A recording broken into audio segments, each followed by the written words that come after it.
quando eu fiz o dossiê de Nós Já Moramos Aqui? Pois é, eu não sei se isso vai ser uma coisa recorrente aqui no canal, mas eu me empolguei muito com uma leitura que eu fiz recentemente e eu acho que talvez isso seja uma coisa que eu traga com mais frequência, tá? Mas eu só vou fazer pra livros que eu gostar muito. Eu li com o meu clube de apoiadores, o Clube Eufemismo, que você pode assinar pelo catarse.me/eufemismo, Sangue Sob Bright Heaven, um lançamento de M.L. Wang aqui no Brasil, porque esse livro já existe há 3 anos, ele foi lançado lá em 2023 de forma independente nos Estados Unidos. E, gente, esse livro aqui é simplesmente um acontecimento. Eu acho que assim, você, se é leitor de fantasia, é obrigatório parar não precisa necessariamente parar, mas precisa colocar isso aqui como meta para ler esse ano. Esse livro, gente, é um must.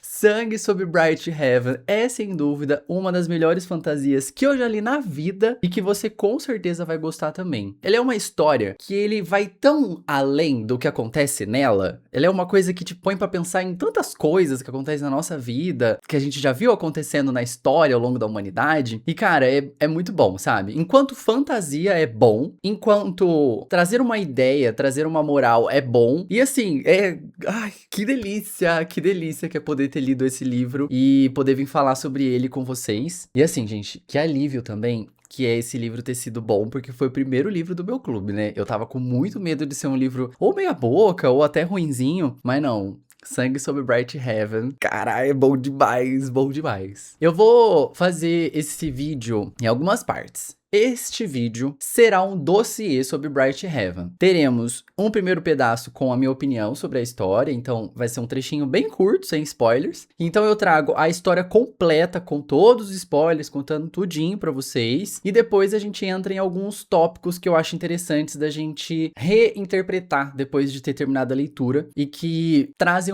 novas perspectivas pra gente, tá? Inclusive tem um lance que eu descobri, que eu até falei com os apoiadores, que eu fiquei completamente apaixonado. E se você já leu, saiba que eu vou fazer um conteúdo exclusivo para os apoiadores sobre os Magos Fundadores, tá? Uma das recompensas do clube é um conteúdo exclusivo sobre a leitura do mês anterior. Então a gente lê o livro juntos durante aquele mês, no final do mês rola uma live e depois eu faço um conteúdo extra do livro do mês anterior, porque não tá para fazer o conteúdo sem ter lido o livro, né? Então fica pro mês seguinte. E o conteúdo vai ser sobre os Magos Fundadores, que vocês vão entender já já o que são, tá? Então vamos lá. Nessa realidade, acho que já posso dar até esse contexto, já fica até como uma parte útil para quem for saber da história completa, né? Se passa em Tirana, que é uma cidade que fica dentro de uma redoma mágica, tá? Então temos lá, o lance de Sob a Redoma, do Stephen King, mas com uma coisa completamente diferente, uma proposta completamente diferente, e assim, eu nem lembrei disso enquanto eu tava lendo, tá? Nem passou o nome do Stephen King na minha cabeça. E por que existe essa redoma? Do lado de fora é muito frio, dá a entender que essa cidade, ela fica em um lugar muito, muito, muito ao norte do planeta, tanto que vai se aproximar um período que acontece todo ano, que é a Noite Interminável, que são 50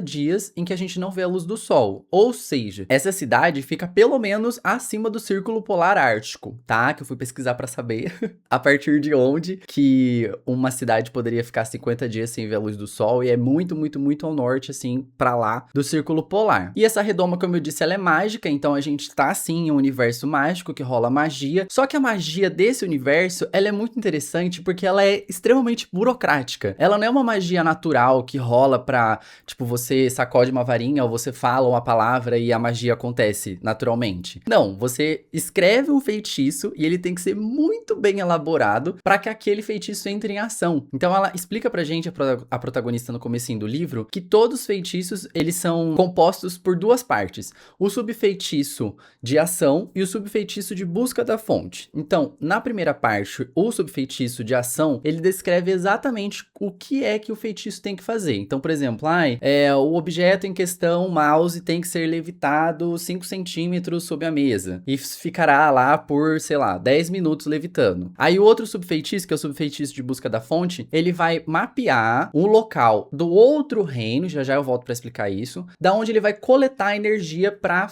realizar essa ação do subfeitiço de ação. Então, são duas partes que compõem uma só. E você digita tudo isso em um negócio que se chama magígrafo, que é esse item que tá na capa do livro. Se vocês verem bem aqui, ó, é como se fosse uma máquina de escrever, só que ela não é uma máquina de escrever normal. Ela tem um lance em cima que é uma bobina de mapeamento. Quase como se fosse um notebook retrô, sabe? Então você imagina um teclado e a tela, só que em vez de ser o teclado e a tela, é uma máquina de escrever e essa bobina. E nessa bobina é onde eles visualizam as coordenadas de onde você vai extrair essa energia necessária para o subfeitiço. E o local de onde é retirada essa energia é o que eles chamam de outro reino. E aí a gente já começa a entrar um pouco no lance da política e da religião dessa cidade. E Tirana é essa cidade que ela é teocrata, ou seja, a política ela é elaborada e governada pela fé, pelo clero, né? E o lance é que os magos fundadores dessa cidade, que foram 5 personalidades que a gente vai tendo alguns textos deles e alguns ensinamentos propagados ao longo do livro, eles receberam de Deus as instruções para criar essa cidade e para aprender a utilizar essa magia. Então eles desenvolveram essa técnica de abrir uma janela para esse outro reino, que é o local sagrado de onde Deus permitiu, de onde eles tirassem energia, e eles veem formas assim, mas bem sutis através dessa bobina. Então eles veem, tipo, como se fossem ondas. No começo do livro, a gente quase interpreta como se fossem ondas eletromagnéticas, é uma coisa que passa meio que assim, sabe? Eu imagino muito o Windows Media Player antigamente, sabe? Quando você botava pra tocar música e aí ele ficava com aquela coisa assim, ó. Então, eu imagino meio daquele jeito a bobina de mapeamento mostrando na telinha pra eles. Mas claro que não é todo mundo que pode praticar magia nesse universo, né? A gente tem as pessoas que estudam a magia e que dessa forma conseguem atingir os níveis de elevação dentro dessa sociedade. A gente tem a Universidade de Magia e Indústria aqui dentro dessa cidade, que ela é o grande polo central de governo e do clero e também de estudos. Só que esse livro ele beira uma Dark Academia, mas não chega a ser uma Dark Academia porque a nossa protagonista, que é a Siona, ela já terminou a faculdade. Então ela começa a trabalhar num lugar novo e a gente vai acompanhando. Só que o clima é bem parecido, porque as pessoas estudam magia, então elas são magos estudantes nesse primeiro momento. Quando elas ganham o diploma, elas se tornam magos, e aí depois elas podem tentar ir para a alta magisteria, que é a galera que realmente controla a cidade, que é a galera do poderio, né? E existem somente 100 pessoas, 100 vagas ocupadas, quase todas, sempre, para a alta magisteria. E acima da alta magisteria tem os arquimagos e o arquimago supremo. Então a gente tem essa estrutura aqui. E você só consegue subir nessa estrutura se algum desses arquimagos ou desses alto-magos se aposentarem ou se morrerem. Um ponto crucial dessa história é que, assim como em diversas religiões por aí, você só pode se candidatar para a alta magisteria se você for homem. Então sim, tem toda uma trama ao longo da história sobre a Siona ser uma protagonista mulher, que é uma das poucas magas formadas pela universidade e que é a única em muito tempo que tem a chance de se candidatar para a alta magisteria. E aí o livro conta como ela vai conseguindo fazer isso. Só que o lance é, claro que um governo e uma cidade controlada por homens, que finalmente abre uma brecha para uma mulher entrar, vai rolar uma opressão pesada contra ela vai ser boicotada o tempo todo e ela vai descobrir coisas muito podres sobre toda essa galera. Isso fica claro desde o começo. Só que o que são essas podridões, elas vão muito além do que a gente pode imaginar, tá? É um lance muito, muito, muito grande mesmo. Bom, essa é a premissa do livro. Já quando entrar na história completa, eu entro em maiores detalhes, mas esse é o contexto que você precisa ter pra entender a realidade de dentro dessa história e não ficar tão perdido assim. E galera,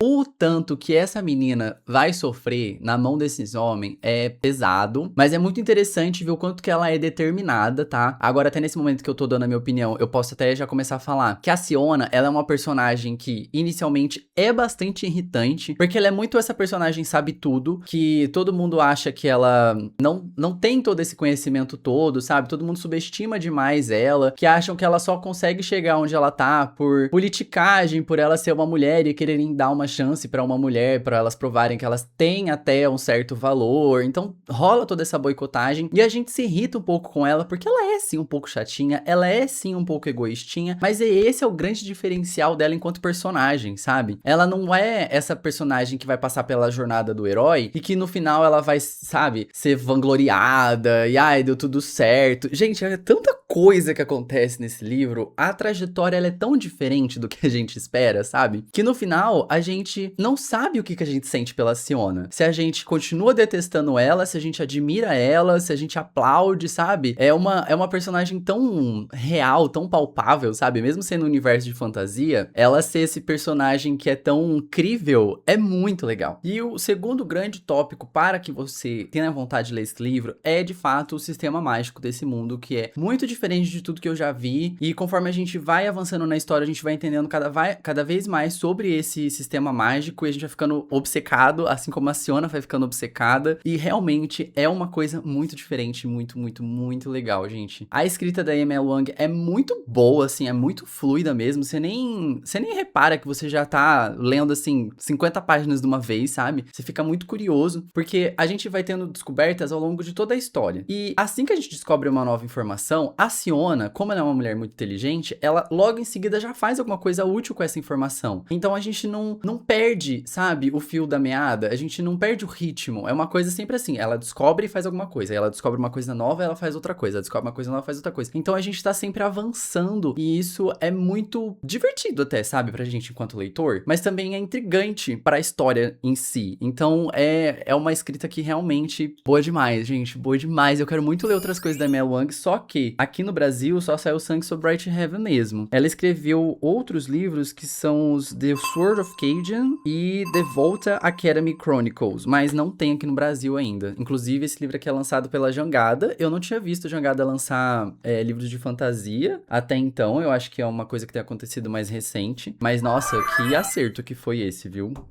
Arrasaram. Bom, se você ainda não leu, gente, vai ler agora. E se você não se importa com spoilers, então bora começar a parte com a história completa do livro. Se você ainda não tem a sua edição de Sangue sobre Bright Heaven, compre com o meu link que tá aqui na descrição, tá? Por favor. E não se esqueçam de assinar o Clube Eufemismo, gente. Preciso muito da ajuda de vocês pra eu poder continuar fazendo esses vídeos. Se vocês curtem o meu conteúdo, por favor, eu imploro que vocês assinem. As discussões que rolam no grupo são muito, muito, muito legais. A partir de R$20 você já participa das lives mensais, então você consegue tá participando do Clube do Livro mesmo, ativamente, e também ter acesso aos meus stories exclusivos que eu faço para o pessoal conforme a gente vai fazendo a leitura ao longo do mês. Então, com R$20 já dá para participar. Por favor, venham participar. Eu falei até agora sobre Siona, mas a gente também tem outro personagem importante aqui dentro, que é o Tomil. O Tomil, ele é uma pessoa que vem de fora de Tirana. Ele é um Caldoneu, que é uma das tribos que vivem ali do lado de fora, e a gente vê ao longo do livro que quem não mora em Tirana é tratado como Quen. Então eles têm essa nomenclatura, mas é muito parecida com a nomenclatura bárbaros, sabe? Pra aquela galera que não vivia dentro dos burgos, lá na época medieval. Então, é bem isso. Eles não querem considerar a cultura desses povos, eles não querem considerar a identidade deles, então eles englobam todo mundo como se fosse uma coisa só, que são eles. Então são eles e nós. Nós somos os tiraneses e eles são os Quen. Porém, existem várias dessas tribos. O Tomil é um Caldoneu, que é uma tribo bem específica, com seus costumes específicos, sua fé específica. Só que do lado de fora de Tirana, como eu comentei, é muito frio e tá todo mundo morrendo porque está rolando o inverno interminável, né? Que uma região é muito fria, naturalmente, mas também tá rolando flagelo. O flagelo, ele inicialmente a gente não entende muito bem. A gente até chega a acreditar que é uma criatura ou algo assim, mas depois a gente vai ver que é uma praga mágica que assola tanto pessoas quanto plantações e animais, então é uma coisa que vai, assim, desmanchando mesmo essas pessoas. O primeiro capítulo é justamente o Tomil e os outros Cadoneus tentando entrar em Tirana. Então a gente vê que assim que eles estão chegando próximo à barreira, eles começam a se desmanchar. As pessoas têm seus corpos literalmente dilacerados, então os dedos, a mão, o corpo, começa tudo a desmanchar assim e vira pó. Vira papel. Vira pé. Vira pó. Sabe? É bem assustador. E aí a gente até começa a suspeitar que, caraca, será que essa história não é um pouco mais pesada do que a gente imagina? E sim, gente, é bem mais pesado. Tem um determinado momento que as coisas começam a escalonar muito rápido e a gente fica bem assustado. Então, assim, é uma dark fantasy, né? Coisas tensas vão acontecer aqui, não é uma fantasia alegrinha, não. Dessa tribo, só sobraram 40 indivíduos. O Tomil e a Kara, que é a sobrinha dele, são os únicos que conseguem sobreviver. A Kara tem 4 aninhos, ela tem 3 e pouco pouquinho, na verdade, eu acho quase 4. Os dois conseguem atravessar a barreira, mas todo o resto da família do Tomil morre pro flagelo. Assim que ele chega lá, ele fala que a Kara é filha dele, pra ele poder ficar com ela, porque se ela não for filha dele, é dito que os guardas fazem sabe-se lá o que com as crianças, levam embora, enfim, a gente não sabe direito o que acontece, mas que se for filho seu, eles deixam você manter a criança. E ele se voluntaria pra trabalhar. Se você é um Quen e entra em Tirana, a primeira coisa que você tem que fazer é se voluntariar pra trabalhar. Mais tarde a gente vai entender que isso acontece por causa de uma das leis religiosas de Tirana, que pede que as pessoas que cheguem até Tirana sejam levadas ao trabalho, principalmente trabalhos manuais e subempregos, sabe? Algo bem assim, coloca eles em situações bem complicadas e trabalhos que ninguém quer, sabe? Para que eles sejam purificados para a fé por meio do trabalho. Isso tudo foi o prólogo. Agora a história começa do ponto de vista de Siona. Siona Freynan é uma maga formada pela Universidade de Magia e Indústria que eu comentei com vocês, e ela tá em busca de tentar se candidatar. Na verdade, ela já se candidatou, né? Ela tá prestes a fazer o teste para entrar para alta magisteria. Então ela é uma pessoa que se demonstra muito nerd, e ela é especialista no subfeitiço de busca pela fonte. Então a gente tem diversas especialidades mágicas e ela é especialista nisso. Mais tarde a gente vai entender por que isso é importante, tá? Então a gente vai lá ver que tem esse teste rolando. Só existem 2 vagas disponíveis e assim que começa o teste e o primeiro candidato é chamado, a Siona já fica puta porque esse primeiro rapaz que passa pelo teste, ele é filho de um arquimago. Então ela reconhece o sobrenome, que é o Jerry Mordra, e ele é filho do outro cara, acho que é Cyrith Mordra, o nome do arquimago. E ela já fala assim, puta, se eram 2 vagas, pode esquecer, agora é só uma, porque esse cara com certeza vai ser aprovado por ser herdeiro de um arquimago, né? Aí esse cara passa no teste, ele não vai tão bem assim, a Siona, ela fica comentando com a gente, né, enquanto ela tá assistindo o teste, de que ele é bem mediano, bem medíocrezinho mesmo, sabe? Mas ainda assim deixam ele passar. E aí chega na vez do teste dela, e aí pegam muito pesado com ela. Pedem pra ela fazer o que o Jerry fez, mas aí depois falam, não, ela assistiu o teste, então ela sabe como fazer, vão ter que passar outra coisa pra ela. Aí passam outra coisa, aí passam outra coisa, aí vai ficando cada vez mais difícil, até que pedem pra ela levitar um caldeirão gigantesco. E aí, assim, gente, ela meio que arrasa, tá? Porque ela é muito boa mesmo. Então, ela passa no teste e após muitos e muitos anos, ela é a primeira mulher aceita na alta magisteria. Houve outras oportunidades de mulheres se candidatarem, porém, nunca nenhuma de fato entrou. Ela até comenta isso, mas eu vou deixar isso pra gente comentar lá na parte, quando a gente for cruzar informações, depois da história completa. Então, Siona Freynan se torna a primeira alta maga da história de Tirana. E ela é incumbida da tarefa, que não é só ela, na verdade, estão todos os alto magos ali, toda a alta magisteria tá focada em expandir a barreira, ou seja, esse domo que cobre toda a Tirana, ele já tá começando a ficar apertado, porque tá rolando um lance com superpopulação e eles precisam expandir. Então eles já têm a parte do subfeitiço de ação pronto, ou seja, eles sabem como pedir para a barreira aumentar, ele só não tem a energia necessária. E é por isso que a Freynan vai ser tão importante, porque ela é especialista em busca da fonte. E a gente vai acompanhar no primeiro momento da história a Siona justamente tentando encontrar essa fonte e os colegas dela também. Então a gente vê que tem esses colegas homens, todos homens, como eu disse, da alta magisteria, tentando sabotar as tarefas dela e ela sozinha tentando encontrar uma fonte que tenha energia suficiente para aumentar a barreira. Mas beleza, onde que o Tomil se encontra nessa história? Tudo isso tá passando 10 anos depois dele ter entrado em Tirana. Ele foi conseguindo empregos,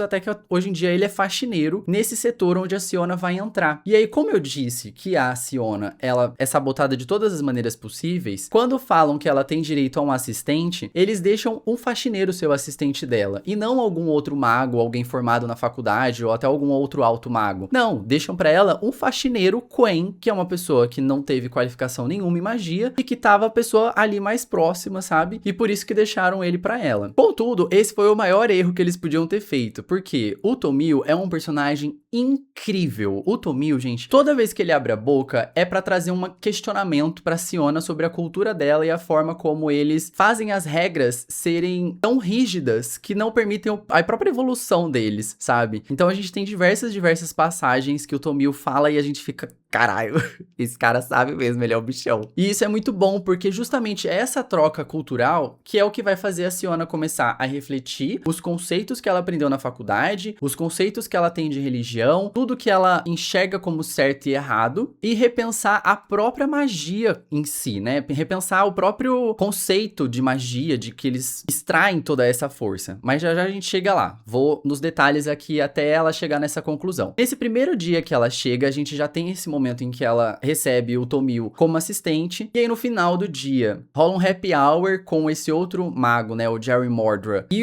os homens ali da Alta Magisteria próximos a ele, que chamam pra ele pra comemorar a vitória dele, só que, por ela ser uma mulher, não convidam ela pro happy hour, mas o Tomil fala assim, eu fui promovido, você também foi promovida, bora comemorar juntos. Aí os dois vão pra um bar, que é próximo ali da faculdade e tal, só que se eu não estou enganado, é um bar Quen. Pelo menos o atendente era um Quen. E aí o Tomil, que tava sempre por ali, comenta com esse atendente que ela é a nova alta maga, e aí já rola uma coisa que deixa a gente meio com a pulga atrás da orelha, que esse atendente chama ela de Maedra. E depois, um pouco mais adiante, que a gente vai entender o que é Maedra. Mas é legal ver que esse atendente começa a tratar ela diferente depois que descobre que ela é uma mulher que pratica magia. Ele diz pra ela que não precisa pagar a conta e que ela será sempre bem-vinda ali. Então a gente já vê que tem uma simpatia diferente entre os povos Quen para com as mulheres que praticam magia. Mas por enquanto não é nada muito explicado. Tem outro personagem que já aparece desde o comecinho, que é bastante importante, que é o Arquimago Brinham. O Arquimago Brinham, ele é um cara muito importante no setor têxtil da cidade e que ele é famoso por empregar mulheres em suas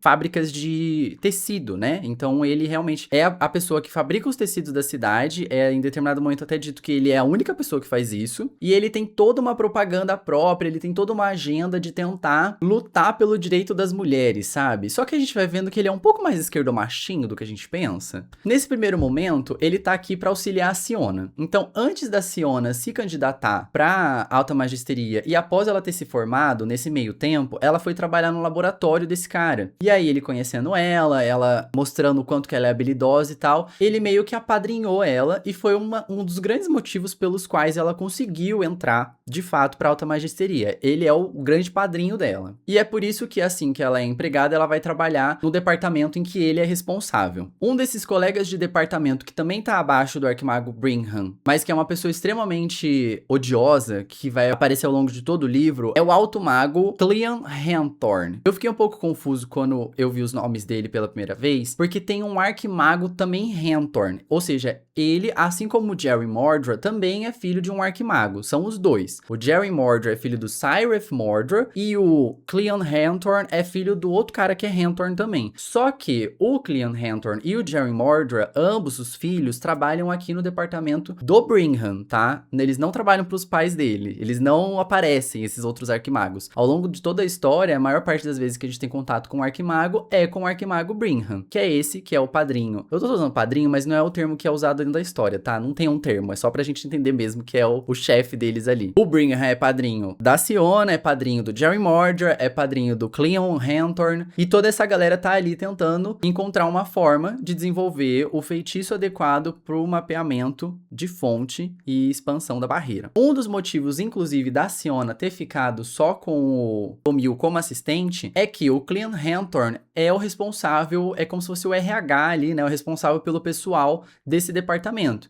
Então, ele escolhe quem fica com cada assistente, e ele comenta, inclusive, que outro arquimago, que é o arquimago Gamwain, ele pegou a maior parte dos assistentes pra ele. E em determinado momento da história, a gente vai ver que esse cara também é especialista em busca da fonte. Ou seja, todo mundo rapou ali o que podia, tentou fazer suas equipes com o mais forte que tinha pra encontrar a tal da fonte necessária pra expandir a barreira. O Cleon Hanthorn pegou o que sobrou, que foi o novato, o Jerry Mordra, e mais dois personagens ali que não tem tanta importância, mas que são o clã dele, e por isso que a Siona ficou só com o Tomil. Então já tô explicando isso pra vocês entenderem a importância, né? Que tá todo mundo tentando, de alguma forma, encontrar um jeito de localizar a fonte adequada pra expandir a barreira. magia. E a Siona é até convidada a trabalhar com eles em determinado momento, mas ela não quer fazer isso. Primeiro porque, como eu disse, ela é muito orgulhosa, e segundo porque qualquer descoberta interessante que ela fizesse ia ser creditada como no nome desses caras. Então, tipo, o trabalho dela nunca seria visto se ela trabalhasse sob a asa deles. Já sob a asa do Brigham seria difícil ela ter algum alcance, debaixo da asa desses outros caras que são super misóginos seria pior ainda, entendeu? Então ela quer, por conta própria, encontrar. Fora que ela sempre trabalhou sozinha a vida toda, então ela tá acostumada com isso e ela até prefere. Pouco tempo depois, rola uma explosão ali no departamento, na salinha de um desses automagos que trabalham ali no departamento também. E aí a Siona, que é muito esperta, ela já saca que tá rolando alguma tentativa de boicote, mas não necessariamente pra ela. Ela é um dos possíveis alvos, mas o próprio pessoa que também foi o automago Halaros, ele também era uma das pessoas que poderia ser a vítima certa. Por quê? Ela supõe que o Hawthorne tava tentando puxar todo mundo pro time dele. Então ele boicota o Halaros, explodindo o magígrafo dele, né? A maquininha de escrever mágica lá. Porque isso resultaria na inviabilização do laboratório dele e por isso ele viria trabalhar consigo. Ou se acontecesse isso com a Siona, ela também teria que vir trabalhar pra ele. Por sorte acontece com o Halaros e não com a Siona, e aí a Siona percebe que ela não pode continuar lá. Então ela pega e volta pro laboratório do Brigham, onde ela já trabalhava quando ela ainda não era alta maga. É o tal do Salão Tetrilin. Esses grandes centros de estudo, né, de desenvolvimento, esses laboratórios grandes, eles têm esses nomes. Ah, é Salão Tetrilin, é o Salão Leon, é o Salão Fane. Então são nomes de personalidades famosas. É a partir de então que começa a rolar toda essa troca de conhecimento entre o Tomil e a Siona que eu comentei. E aí eles começam realmente a entrar profundamente em questões filosóficas ali da cultura dos dois. O Tomil comenta que tem uma diferença muito básica no sentido de ser a grande base dessas duas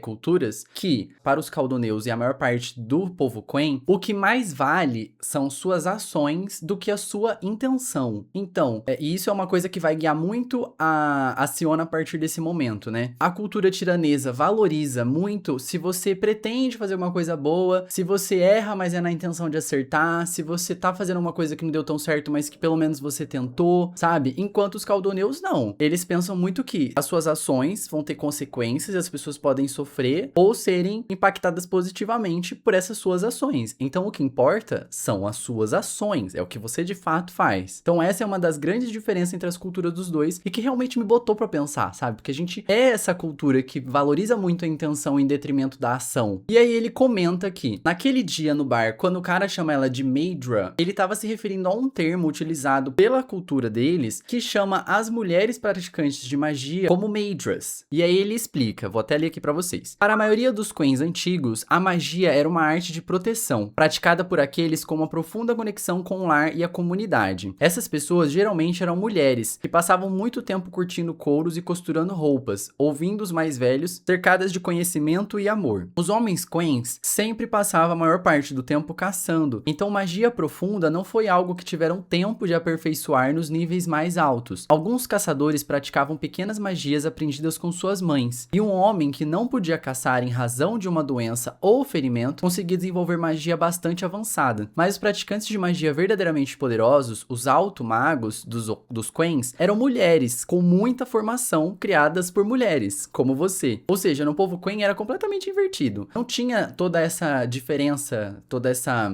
opressão entre os homens e as mulheres. Cada um fazia o que dava, sabe? Os homens iam pra caça e as mulheres ficavam em casa e, de certa forma, com a magia, protegiam essas pessoas que iam pra casa, protegiam quem tava aqui. Então eles tinham muito respeito e carinho pelas Maedras. É nesse momento, então, que a Siona volta toda a sua atenção pro estudo da magia dos Quen. E é importante deixar claro que eles estão dentro dessa cúpula que ninguém entra, ninguém sai. Então todos os conhecimentos que ela começa a pesquisar são conhecimentos que já estavam ali dentro, principalmente dentro da biblioteca do Magicentro. Em um desses primeiros momentos que ela tá na biblioteca, ela encontra o Hawthorne lá. E ele já começa a suspeitar que ela esteja descobrindo alguma coisa importante sobre a busca da fonte. E aí, com todo esse conhecimento novo dos Quen e com o conhecimento dos tiraneses, ela desenvolve uma técnica nova que ela chama de espelho de Freynan. Ela dá o sobrenome dela, Freynan, para essa nova técnica dela, que é nada mais do que a bobina de mapeamento, a telinha do notebook do magígrafo ali, conseguir mostrar com clareza a origem da energia que está sendo extraída no processo do feitiço de mapeamento. Então, com outras palavras, ela abre uma janela para o outro reino. E aí, nesse momento, já que ela abre a primeira janela, tá ela e o Tomil ali do lado, eles estão fazendo esse primeiro experimento, ela abre a janela e o Tomil fala, nossa, mas que estranho, isso parece muito a minha casa, parece de onde eu vim, sabe? Tipo, parece um arbustinho que eu cruzaria com ele por ali. A Siona até fala assim, mas é porque o outro reino, ele é essa ideia de paraíso, então pode ter demonstrado pra você o que você chama como lar, por isso que mostrou isso aqui pra gente agora. A cultura dela prega isso, né? Só que aí, no que ela dá o botão Enter ali pra ativar o feitiço, o que ela vê é o flagelo acontecendo em tempo real. A Siona nunca viu de fato o flagelo, mas o Tomil já viu diversas vezes, tanto quando ele era mais jovem, quanto naquele momento em que ele vai atravessar a barreira pra entrar em Tirana. Ele viu o flagelo como ele é, ele diz que quando o corpo da pessoa tá se desfazendo, é como se uma luz branca estivesse transpassando por ele. Então, o flagelo é realmente como se fosse um chicote mágico ali que estrala na pessoa e a pessoa se desmancha. E ela tá testando o espelho de Freyna, inicialmente um arbustinho, e ele vê exatamente o mesmo flagelo acontecendo ali. Então ele se toca na mesma hora que o flagelo que tá do lado de fora matando gente é uma coisa que os magos fazem ali dentro de Tirana pra criar a magia deles. Então os humanos e tudo que tá do lado de fora de Tirana é na real combustível pra magia deles. E é por isso que a gente fica tão chocado já no começo do livro. Isso aqui é tipo capítulo 9, assim, sabe? Tem 23 capítulos. Então não é uma coisa tão lá adiante no final da história, mas é uma coisa que já deixa a gente, assim, sem chão, descobrir que a magia desse mundo,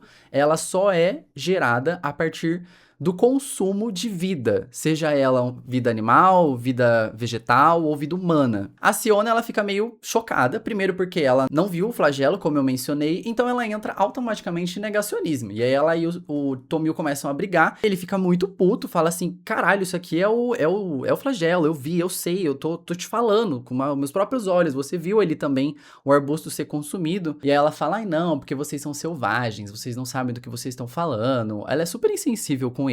Aí ele pega e vai embora. Nessa que o Tomil sai, o Rentorn, que tá ali já rondando, como eu disse, né? Rondou na biblioteca, tá rondando aqui agora. Ele vai lá e perguntar, que gritaria é essa? O que tá acontecendo aqui? A Siona bate a porta na cara dele, volta pra mesinha e ela fala assim, eu preciso testar isso aqui de verdade. E aí ela vai lá, escreve outro subfeitiço de mapeamento, escreve outras coordenadas e ela vai pra muito, muito, muito longe do Quen, até que ela descobre um lugar que era na beira do mar, que até então ninguém nunca soube do mar. O mar era inclusive uma lenda dentro de Tirana, porque como ninguém sai, né, e essa cidade já tem 300 anos, o mar virou uma ideia, virou um sonho, virou uma coisa que ninguém tem acesso, né? Ela vê uma pessoa, algumas pessoas ali na beira do mar, e ela fala assim, vou testar nessa galera aqui pra ver se é isso mesmo, porque Deus, se Deus nos deu o dom da magia, ele jamais permitiria que a gente extraísse magia da vida humana. Não é possível que o que eu vá fazer aqui agora vai, de fato, matar algum humano. E ela vai lá e dá o Enter de novo. E nessa que ela dá o Enter, ela dilacera o braço de uma dessas meninas que ela nunca viu na vida, que estão ali na beira desse mar. E aí, assim, dá a entender que essa Mona morreu mesmo. Porque, gente, consumiu o braço inteiro dela, ficou pendendo o osso e uns tendões moles, assim, sabe? E a galera não tinha como tratar aquilo, né? Então a menina vai definhando ali. E aí, sim, a Siona finalmente cai em si e percebe que realmente o flagelo consome humanos. Mas ela teve que testar em um humano e matar esse humano, né? Que é essa menina. Ela entra em um estado depressivo gigantesco e aí ela começa a questionar tudo que tá no seu mundo, ao seu redor, as leis, a cultura, tudo que rege aquela realidade dela. Ela volta pra casa da tia que criou ela, que eu até esqueci de dar esse contexto, né? Mas a Siona é órfã de mãe, a mãe dela morreu quando ela era muito jovem e o pai expulsou ela porque não queria criar ela. A gente vai entender que esse cara é importante, mas não uma importância assim tão grande, eu já falo sobre ele. Mas que quem criou ela foi a irmã da mãe, a tia Winnie, e a filha dela, a Alba, que no caso é prima da Siona. Então ela volta pra casa dessas duas, se tranca no quarto e fica lá depressiva, chorando por vários dias. Em um desses momentos, ela cogita se jogar pela janela, ela tá realmente pensando em si, e a Alba, que é essa prima dela, entra no mesmo momento e segura ela, elas têm uma conversa ali, a Siona fala que ela tá se sentindo muito mal, que ela tá questionando tudo, mas não conta pra Alba, né, exatamente o que ela descobriu, nem nada do tipo. Até que a tia Winnie decide chamar um médico mago alquimista, que é o cara que cuida dessas coisas, né, situações da vida, do corpo e da mente também, porque acha que a Siona tá doente e precisa de tratamento imediato. E aí rola, gente, um dos momentos mais opressivos e difíceis, assim. Então, mulheres que têm questões de sensibilidade com esse tipo de assunto, vai ser um momento doloroso, porque entra o tópico tópico da histeria feminina, né? Aquele velho tópico de que a mentalidade feminina funciona diferente da mentalidade feminina, que é uma forma inferior de pensamento e que quando os males da psique feminina acometem, é preciso fazer um monte de coisa que só faz mal pra mulher no final das contas, né? Só que a Siona é uma pessoa muito versada, ela sabe elaborar ideias. E no que ela tá conversando com esse alquimista, ela começa a virar o jogo, ameaça se matar na frente dele se ele não ouvir o que ela tem a dizer. E aí ela começa a tagarelar sobre pensamentos que ela tá tendo ali, sobre a energia da magia. E aí eles têm uma conversa que me deixa muito curioso do porquê que esse assunto não foi tão levado adiante depois, tá? É um lance de... ela fala sobre as emoções serem uma energia gerada por nós mesmos e que tem um potencial ilimitado. Só que isso não é levado em consideração em momento nenhum depois. Eu fiquei muito curioso sobre isso. Queria saber, inclusive, a interpretação de vocês. Vou ler aqui pra vocês esse trecho. E se não tratarmos a emoção como matéria? E se a tratarmos como energia? Não como um veneno limitado em seu potencial, mas como uma fonte de poder infinita em seu potencial? No meu modelo, a natureza da emoção não é importante, assim como a natureza da energia que se drena não é importante. Apenas o poder. Se eu simplesmente pensar nesse problema como um drenador de energia, não preciso parar de sentir assim. Só preciso assumir o controle da energia que o sentimento criou dentro de mim. Então não importará o que está no meu coração. Tudo o que está acontecendo com a minha mente foi em busca da verdade, o mais sagrado dos ideais de Deus. Esse sentimento é energia, esse vazio em mim é apenas o vale, o vácuo, que é uma palavra que o Tomil ensinou pra ela. E aí, gente, eu comecei a cogitar a partir desse momento que ela ia pensar em uma forma de mapear a energia das emoções pra extrair de lá. Meio que uma analogia tosca a Monstros S.A., sabe? Que as crianças berram e aí eles geram energia elétrica com aquilo. Eu achei que seria uma coisa meio parecida, que ia extrair a energia a partir das emoções. Mas não é isso que acontece, tá? Então vamos seguir. Enquanto isso tá rolando, a gente tem um POV, um ponto de vista do Tomil. E nesse trechinho, ele tem uma conversa com a Kara, que é aquela sobrinha dele, que ele trata como filha, que agora já tá crescida, tá com seus 14 anos. E ele também tá cogitando se jogar do alto do prédio em que ele tá ali, no apartamento deles, né? Justamente pela realidade que ele descobriu, que as pessoas do lado de fora de Tirana morrem pelo flagelo e não conseguem fazer nada a respeito, e as pessoas que estão dentro de Tirana, de certa forma, estão sendo coniventes com a morte dessa galera do lado de fora. Então, tipo assim, não tem pra onde correr. Em qualquer lugar das opções, você tá suscetível a fazer o mal, sabe? A ser conveniente com o mal. Ainda assim, ele conta tudo pra Kara, porque dentro da cultura caldonesa, você deve contar tudo pras crianças, você tem que contar tudo pros adolescentes, não deve mentir, né? E é até interessante esse comparativo de que os tiraneses são quem prega a verdade acima de tudo, mas os caldoneus são quem, de fato, contam todas as verdades. Depois dessa conversa da Siona com o médico, ela dispensa ele e decide ir atrás do Tomil. Mas antes, ela ouviu sobre uma conversinha a respeito do filho do cara da padaria, e aí ela decide investigar porque isso pode ser importante pra história. E, de fato, é importante sim. Porque o irmão mais velho dessa família, ele foi trabalhar como guarda na barreira, a barreira mágica mesmo, só que do lado de dentro, né, recebendo as pessoas que chegam ali, e esse cara se matou. Provavelmente porque ele descobriu alguma coisa que não deveria e que deixou ele devastado. Ela foi perguntar pro irmão mais novo, o que ainda tá vivo, claro, né? O porquê disso, por que ele se matou. E aí ele disse que é porque ele viu os corpos dos Queens sendo totalmente dilacerados do lado de fora. E aí é nesse momento que a Siona tem um estalo. Ela entende que do lado de fora de Tirana tem um anel, né? Tem uma borda dessa barreira, pra fora dessa barreira, continuamente fica sugando magia dali. Isso para abastecer as reservas que alimentam a energia pública da cidade e também garantem a proteção da redoma. Então, esse anel impede que as pessoas cheguem dentro de Tirana. E é por isso que somente o Tomil e a Kara sobreviveram. Eles eram um grupo de 40, mas 38 foram levados pelo flagelo e só ele e a Kara conseguiram, por sorte,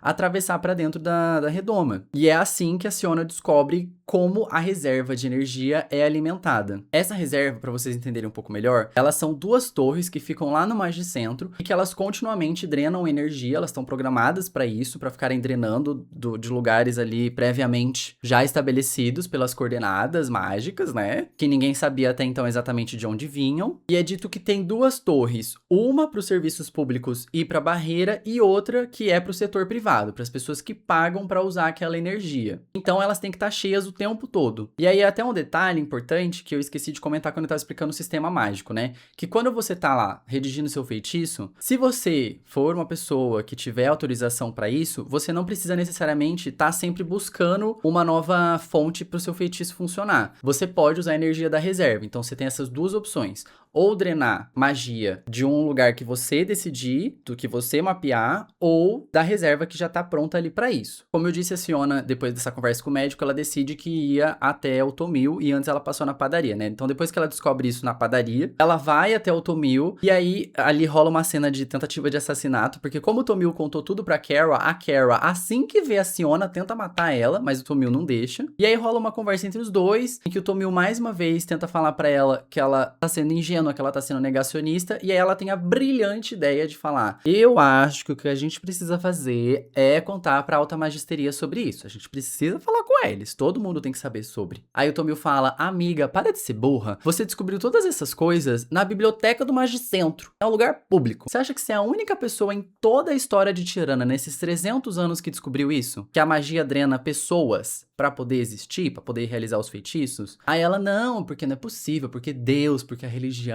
porque no que eu acredito, a entidade divina que nos ensinou a magia jamais permitiria que isso acontecesse. A gente tem que relevar isso adiante, sabe? A gente tem que levar isso pro clero, eles vão ajudar a gente, com certeza. Aí o Tomil fala: ai, tá bom, se essa é a sua grande ideia, então vai, mas cuidado. Cuidado com quem você vai falar, pra quem você vai falar, e tenta entrar no jogo deles se você perceber que a coisa tá dando errado. Aí beleza, ela, como tem muita fé no arquimago Brinham, vai até ele e conta pra ele o que ela sabe. Só que aí o arquimago é onde vem o momento de revelação, que ele fala assim pra ela: então, Siona, eu já sabia disso. Os arquimagos sabem disso, e a maior parte dos altomagos acabam descobrindo também em algum momento da sua carreira. É uma coisa que todo mundo suspeita e que em determinado momento acaba descobrindo por conta própria. A gente não fala sobre isso, é um assunto que a gente prefere não comentar. E quando ela questiona o porquê que ele continua fazendo magia, por que ele continua acreditando em Tirana, mesmo depois de saber que para isso pessoas têm que ser mortas diariamente, ele responde assim: porque Tirana vem em primeiro lugar.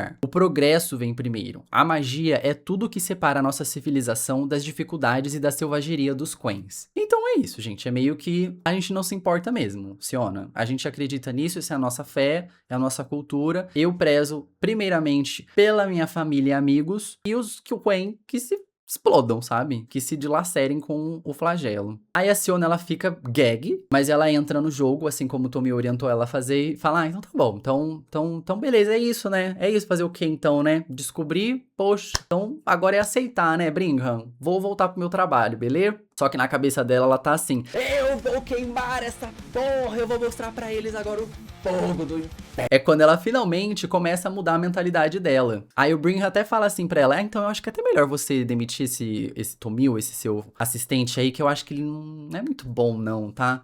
Ainda mais porque, esqueci de contar esse detalhe, desculpa, gente. Quando o Tomil descobre sobre o flagelo junto com a Siona, né, ele pega o magígrafo dela e taca na parede, assim, ele tenta destruir, né? E aí o Brinham chega depois, que aparece o Hentor, né? Aí depois que a Siona descobre a verdade sobre o flagelo, nesse primeiro momento lá atrás, tá? O Brinham também aparece, e aí ele fala pra ela: ai, amiga, isso aqui que você viu deve ser uma maldição, porque tem um cara aí que veio atrás, um arquimago do passado, um alto mago do passado, desculpa, que ele deixava umas maldições espalhadas por aí, sabe? Então às vezes o seu magígrafo era uma dessas maldições, né? Você deve ter visto alguma coisa que ele deixou pra assustar você. Então nesse primeiro momento o Brinham, ele já tinha falado isso pra ela, mas agora ela volta e ela fala assim: não, é isso, eu desenvolvi o espelho de Freynan, eu sei do que eu vi, e aí ele fala isso pra ela sobre Tirana vir em primeiro lugar, então tem essa cronologia que também era importante eu ter dito, desculpa. E ele fala pra Siona demitir o Tomil justamente porque o Tomil tinha jogado o magígrafo dela na parede. E aí depois que ela descobriu a verdade, o Brinham, né, soube disso, eles pegaram o magígrafo dela e mandaram pro zelador se livrar daquilo, sabe? Porque tava amaldiçoado, né, gente? Então, se livra, se livra. O primeiro plano da Siona tinha sido contar pro Brinham, né? Mas agora, depois de tudo isso, ela decide de fato tentar um plano de verdade. E aí ela vai pra biblioteca estudar mais algumas coisinhas lá pra começar a bolar o plano real dela. Só que a gente não descobre o que é o plano real até ele entrar em ação. A gente vai vendo ela fazendo as etapas do plano, mas a gente não sabe exatamente o que vai acontecer quando o plano entrar em ação. É muito foda quando entra, tá? Mas vamos lá. O que acontece? Ela vai pra biblioteca e aí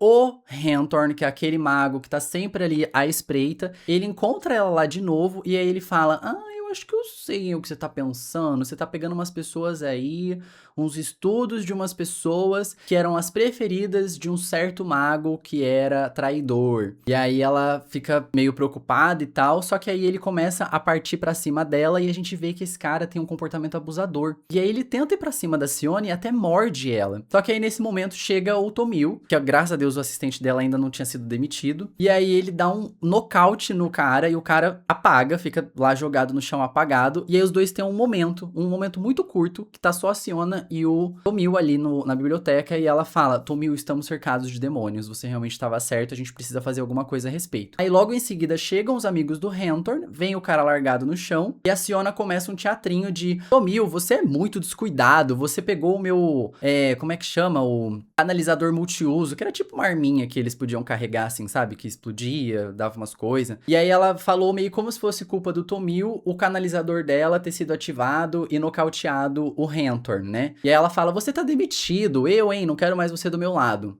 Um teatrinho, mas aí o Tomil ele pega que é um teatrinho pra ele se manter seguro também, né? E aí ele sai do Magicentro. Só que nessa ele é carregado pelos seguranças, aí depois, mais tarde, a gente descobre que ele levou uma surra dos seguranças. Não foi tão leve assim, né? Que ela não conseguiu proteger tanto ele, mas que ainda assim era melhor do que ele ter continuado lá. A Siona parte até o zelador do prédio pra tentar resgatar o magígrafo dela. Esse zelador, ele é um cara Quen, e aí eles começam a conversar e tal. A Siona descobre que ele tem acesso a praticamente todos os recintos do Magicentro, incluindo a sala do Arquimago Supremo, mas nesse primeiro momento ela só pede as chaves pra ele e o magígrafo de volta. Aí ela reúne todas as partes do magígrafo dela ali, que tava supostamente com a maldição, né? Volta pra casa delas, onde ela mora com a tia e com a prima. E essa prima já trabalhou numa fábrica de relógios, então ela tá acostumada a montar essas peças, ela tá acostumada a entender ali o funcionamento. Ela pede pra Alba remontar o magígrafo dela, aí nessa ela remonta tudo. Essa prima Alba até fala assim: nossa, prima, mas a gente pode fazer isso? Tipo, não é contra a lei usar um magígrafo da magisteria fora das áreas designadas? Isso. Aí a Siona fala: não, é proibido eu realizar o feitiço, mas eu posso estudar ele aqui se eu quiser, entendeu? E a gente começa a ver que a Siona já tá começando a contrariar as regras, as leis que ela sempre seguiu cegamente, né? E que agora ela já não tá seguindo mais. E aí começa-se então a montagem da Siona de uma cadeia muito complexa de feitiços. Ela começa a montar lá e ela vai falando: meu Deus, eu nunca montei nada tão complexo, mas eu preciso fazer porque isso aqui vai ser revolucionário e não sei o quê. Só que a gente, como eu disse, não sabe exatamente o que é que ela tá fazendo. Ela tá bolando uma coisa muito grande, mas a gente não sabe o que. Ela deixa um recado pro zelador, fala assim: olha, então, na noite do dia 25, por favor, não venha trabalhar, tá? Você vai saber que vai acontecer alguma coisa muito pesada, você vai saber que vai rolar. Não venha. Tá? Não fica aqui. Ela termina de montar toda essa cadeia de feitiço nos papéis dela, ali mesmo que ela redigiu no magígrafo na casa dela, pega tudo, bota numa grande mala e parte no encontro do Tomil e da Kara. O Tomil e a Kara, eles não estão mais na casa deles, porque eles começam a suspeitar que eles talvez sejam perseguidos e que é muito perigoso eles continuarem onde estavam. Aí a Kara, como ela era uma criança que trabalhava, era faxineira em outros lugares, ela conhecia a casa de uma ricona, não ia estar lá naquele período, porque realmente estava chegando as festividades do dia de Faerûn, que era quando os automagos, inclusive, tinham um prazo final para apresentar a ideia deles para a expansão da barreira. Então, a Siona tava com os dias contados ali para botar o plano em ordem. Então, a Kara sabia que essa mulher ia estar viajando, invade a casa deles e aí ele vira meio que o QG deles. Então, a Siona encontra com os dois, eles vão para lá. É nesse momento que a gente vê que o Tomil tá com o olho roxo da surra que ele tomou dos guardas. E rola uma outra revelação importante, que o Tomil conta que o Renthorn, que era esse colega, ele importunava sexualmente as mulheres que trabalhavam pra ele, as mulheres faxineiras mesmo, e que ele já até agrediu o próprio Tomil. Tem esse trecho que o Tomil tá falando assim, ó: Renthorn me perguntou onde havia ido parar sua criada de sempre. Eu lhe contei a verdade, que ela havia deixado a magisteria pra trabalhar em outro lugar. Então ele quebrou um becker de teste na minha cabeça e me cortou com uma parte quebrada do vidro. Pois é, esse cara realmente era muito podre. A Siona ali com a bolsa dela cheia da papelada, ela começa então a explicar melhor o plano dela e a gente entende que ela quer contar pra todos, não só pra Alta Magisteria, a origem da magia. A gente só não sabe exatamente como que isso vai funcionar, mas que a resposta tá ali naquela mala. Aí o Tomil fala de novo pra ela, amiga, então eu acho que você tá sendo muito ingênuo ainda, tá? Eu acho que mesmo que as pessoas descubram que Quens estão sendo mortos pra abastecer a magia deles, eu acho que a galera meio que vai cagar pra isso, sabe? Acho que não vão ligar muito. Mas a Siona fala, beleza, se não der certo, eu tenho um plano B. Então temos a partir desse momento o plano A rolando e o plano B, que a gente vai descobrir só lá no final o que que é. O plano A é o que a gente começa a acompanhar logo em seguida. Ela redigiu todos esses planos e aí ela vai colocar todos esses feitiços lá nos magígrafos que fazem a extração da reserva. Então ela e a Kara se disfarçam ali de Quens faxineiras, entram no magicentro e vão até o lugar onde ficam esses magígrafos, encaixa os feitiços ali e é programado para que esses feitiços entrem em ação ao meio-dia do dia seguinte, que vai ser a data do feriado, o prazo final para apresentarem os planos, né, que é o prazo que a Siona vai ter que chegar na automagisteria e contar como que ela pretende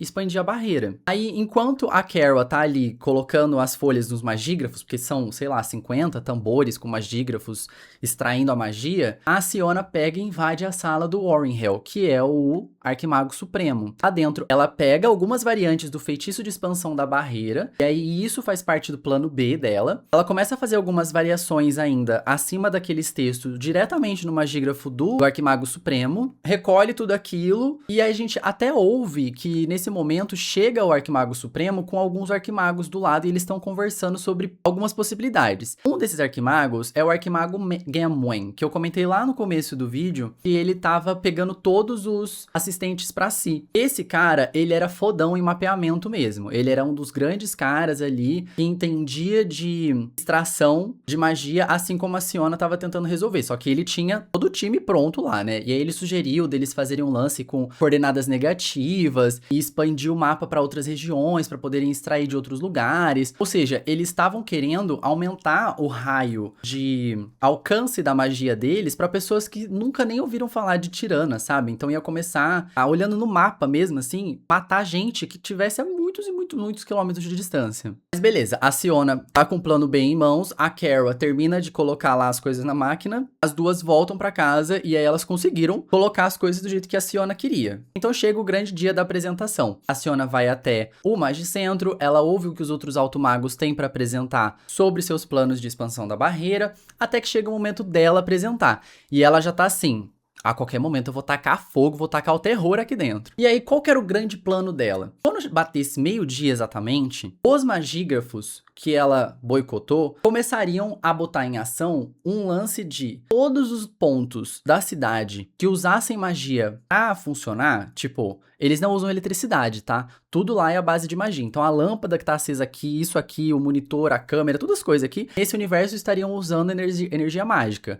Então carro, metrô, trem, tudo nesse mundo que usasse magia, abriria automaticamente um espelho de Freynan acima e começaria a mostrar de onde que aquilo estava sendo extraído. Ou seja, se estivesse fazendo sua comida ali na sua casa, e aí o fogão seu tá usando energia mágica, e abrir um espelho ali, um portalzinho na frente, e você ia ver uma pessoa sendo dilacerada pra você cozinhar teu frango, entendeu? Então ela realmente tacou o terror na cidade. Todo mundo fica em choque, ela começa a ouvir os berros, a cidade inteira entra em colapso, tudo vira um grande caos. Ela automaticamente é presa, e aí ela é levada pra prisão. E aí ela passa um tempo lá. Pouco tempo depois, ela recebe uma visita da Alba, que é a prima dela, e aí a gente tem as informações de como tá o mundo lá fora. E tá um grande caos, né? O mundo, assim, Tirana, como está a Tirana, depois das revelações da Siona. Ela programou para que aquele feitiço, acho que durasse, eu não lembro se era meia hora, 1 hora, 10 minutos, mas tipo, não era tanto tempo. Mas foi o suficiente para todo mundo entender do que se tratava. Os Quens que moram nessa cidade começaram a se rebelar, e aí a cidade virou um grande campo de batalha, sabe? A Alba tá puta,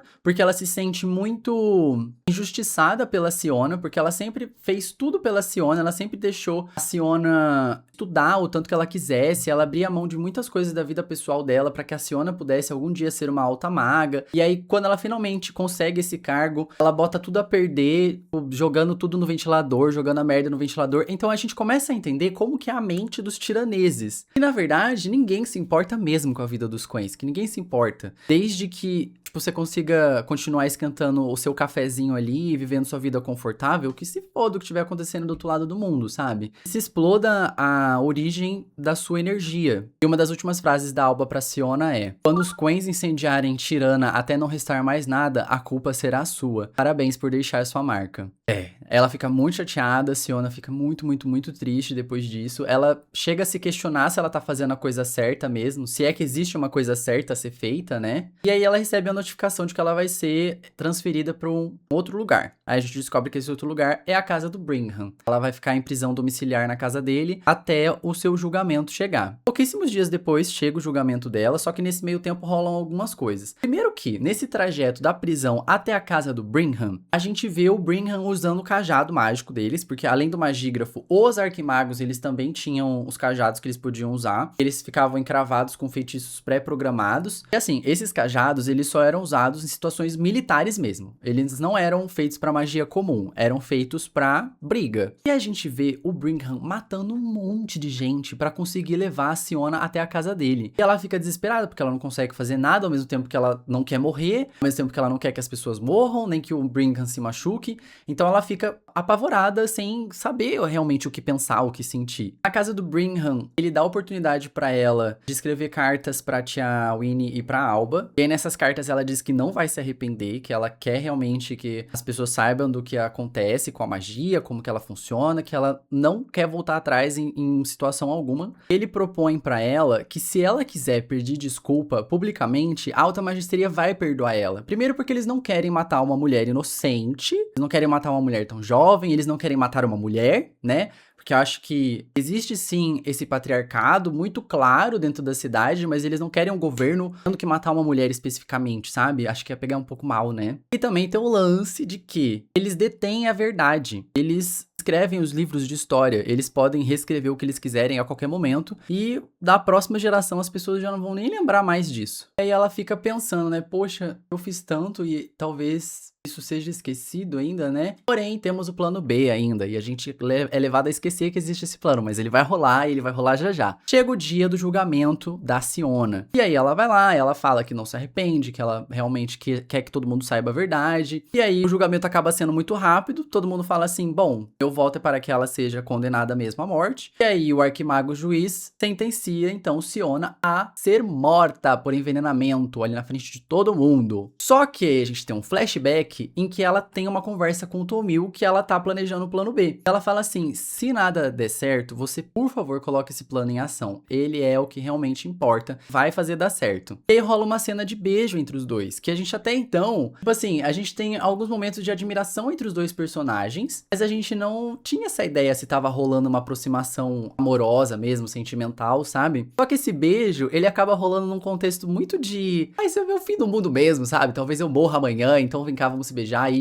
pronto. E é só um beijo, tá? Não é uma pegação, não é nada demais, não tem nada explícito, é literalmente só um beijo mesmo. E aí voltamos para o momento atual, em que o Tomil tá ouvindo sobre o julgamento dela pelo rádio, e aí ele tem uma conversa com a Carol, e a Carol incentiva ele a botar o plano dela em prática sim, que o Tomil tava um pouco receoso, mas ele fala assim, ela ia querer morrer dando uma surra naqueles homens. E aí ele vai lá e pum, dá o enter no magígrafo que tá ali, e o feitiço entra em ação. E o que é esse feitiço que ela deixou planejado? Eis que a gata simplesmente roubou os feitiços de expansão da barreira, os feitiços de ação, e aí ela elaborou aquilo para funcionar com um subfeitiço de busca da fonte que ela criou, fazendo com que a fonte fosse justamente o Magicentro. Então, no momento que ele dá o enter, começa o flagelo a atingir todos os alto-magos que estavam ali. E aí, gente, é aí que a coisa pega fogo mesmo, sabe? E aí, inclusive, é o momento disso daqui, ó. O que tá na capa do livro é justamente o espelho de Freynand mostrando o sangue. Isso aqui é sangue, não é fogo. Parece que é fogo, mas é o sangue da galera do Magicentro sendo desmanchado ali, né? Sendo puxado pelo flagelo pra expandir a barreira. E aí a barreira de Tirana começa a expandir assim. E aí vai. Só que assim, pra isso acontecer, a Siona matou toda a Alta Magisteria. Sobraram só 2 que não estavam lá. E ela morre no processo, porque ela tava lá dentro, mas ela sabia que ela estaria. Por sorte, ela já tinha tomado o veneno que eles tinham dado pra ela, né? Então ela não sente a dor do flagelo, ela fica ali meio contemplativa. Ela até tem os últimos pensamentos dela. O último pensamento dela será que o Tomil fez isso porque me amava ou porque me odiava? E aí ela pensa, espero que seja pelo bem dele, espero que ele tenha feito isso pra que ele e Kara pudessem prosperar, sabe? Então é muito tocante, é muito emocionante, é muito foda. E aí no último capítulo a gente tem o Tomil com a Kara fugindo da cidade, porque eles pretendem aproveitar esse momento em que a reserva tá cheia, que não vai estar rolando flagelo nesse anel da borda, a barreira, pra conseguirem sair de forma segura. E no meio do caminho, eles encontram esses 2 magos que estavam faltando. E esses 2 magos eram justamente Jerry Mordra, o cara que acabou de entrar, o novato, que era meio medíocre, e o Hantorn, que era o abusador. Porém, a Kara, que não tava sendo vista ali naquele momento, ela mata o Hantorn. Ela ataca um magígrafo na cabeça dele e ele morre. Depois eu acho que até o Tomil pisa na cabeça dele, alguma coisa assim. Então o Hantorn é destruído e o único alto mago que sobra é o cara medíocre ali, que não é muito bom em nada, mas que tem uma coisa muito interessante sobre ele que a gente vai falar já na parte dos detalhes. E esse é o cara responsável por reconstruir a Alta Magisteria. Ou seja, a gente fica naquela dúvida. Será que esse cara vai reconstruir mesmo a Alta Magisteria ou será que ele não vai nem conseguir porque ele não é muito bom? A gente só sabe que a partir daquele momento ele é automaticamente o Arquimago Supremo e as decisões vão estar na mão dele. O Tomil e a Kara continuam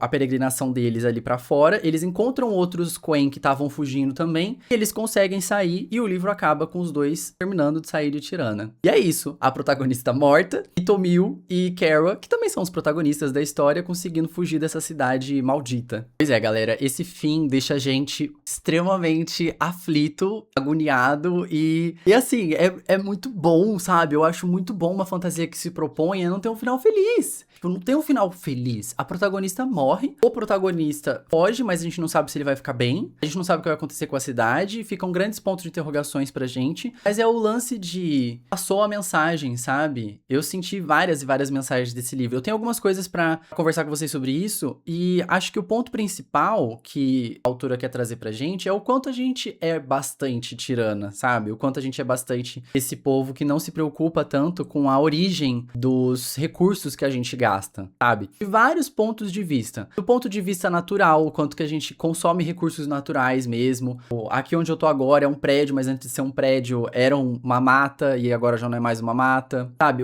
Até as coisas que vieram de fora pra fazer esse prédio vieram de outro lugar. O cimento veio de uma pedreira que teve que ser escavada e também demoliu coisas que tinham lá. Então, tem esse aspecto da gente consumir recursos naturais pra gente ter a nossa vida confortável, mas também tem o lance de a gente se acostumar muito a tecnologias atuais que têm custos altos. Então, a própria eletricidade que a gente gasta hoje em dia, ela precisa devastar áreas gigantescas, e às vezes populações que viviam naquele lugar para criar uma represa e assim gerar energia. A própria inteligência artificial gasta a água e a gente tá cansado já desse debate, mas que ele é uma coisa que existe. E também o que a gente ouve sobre crianças que trabalham em empresas que fabricam tênis e a gente compra esses tênis pagando caríssimo, sendo que essas pessoas estão vivendo em situações análogas à escravidão. Então são várias e várias reflexões, sabe? Por isso que eu digo que esse livro pra mim é uma grande parábola, sabe? É uma grande história fechada pra fazer a gente refletir. Eu gosto muito quando, tanto a ficção científica que faz muito isso, né? Mas quando a fantasia faz isso com a gente, porque normalmente a fantasia não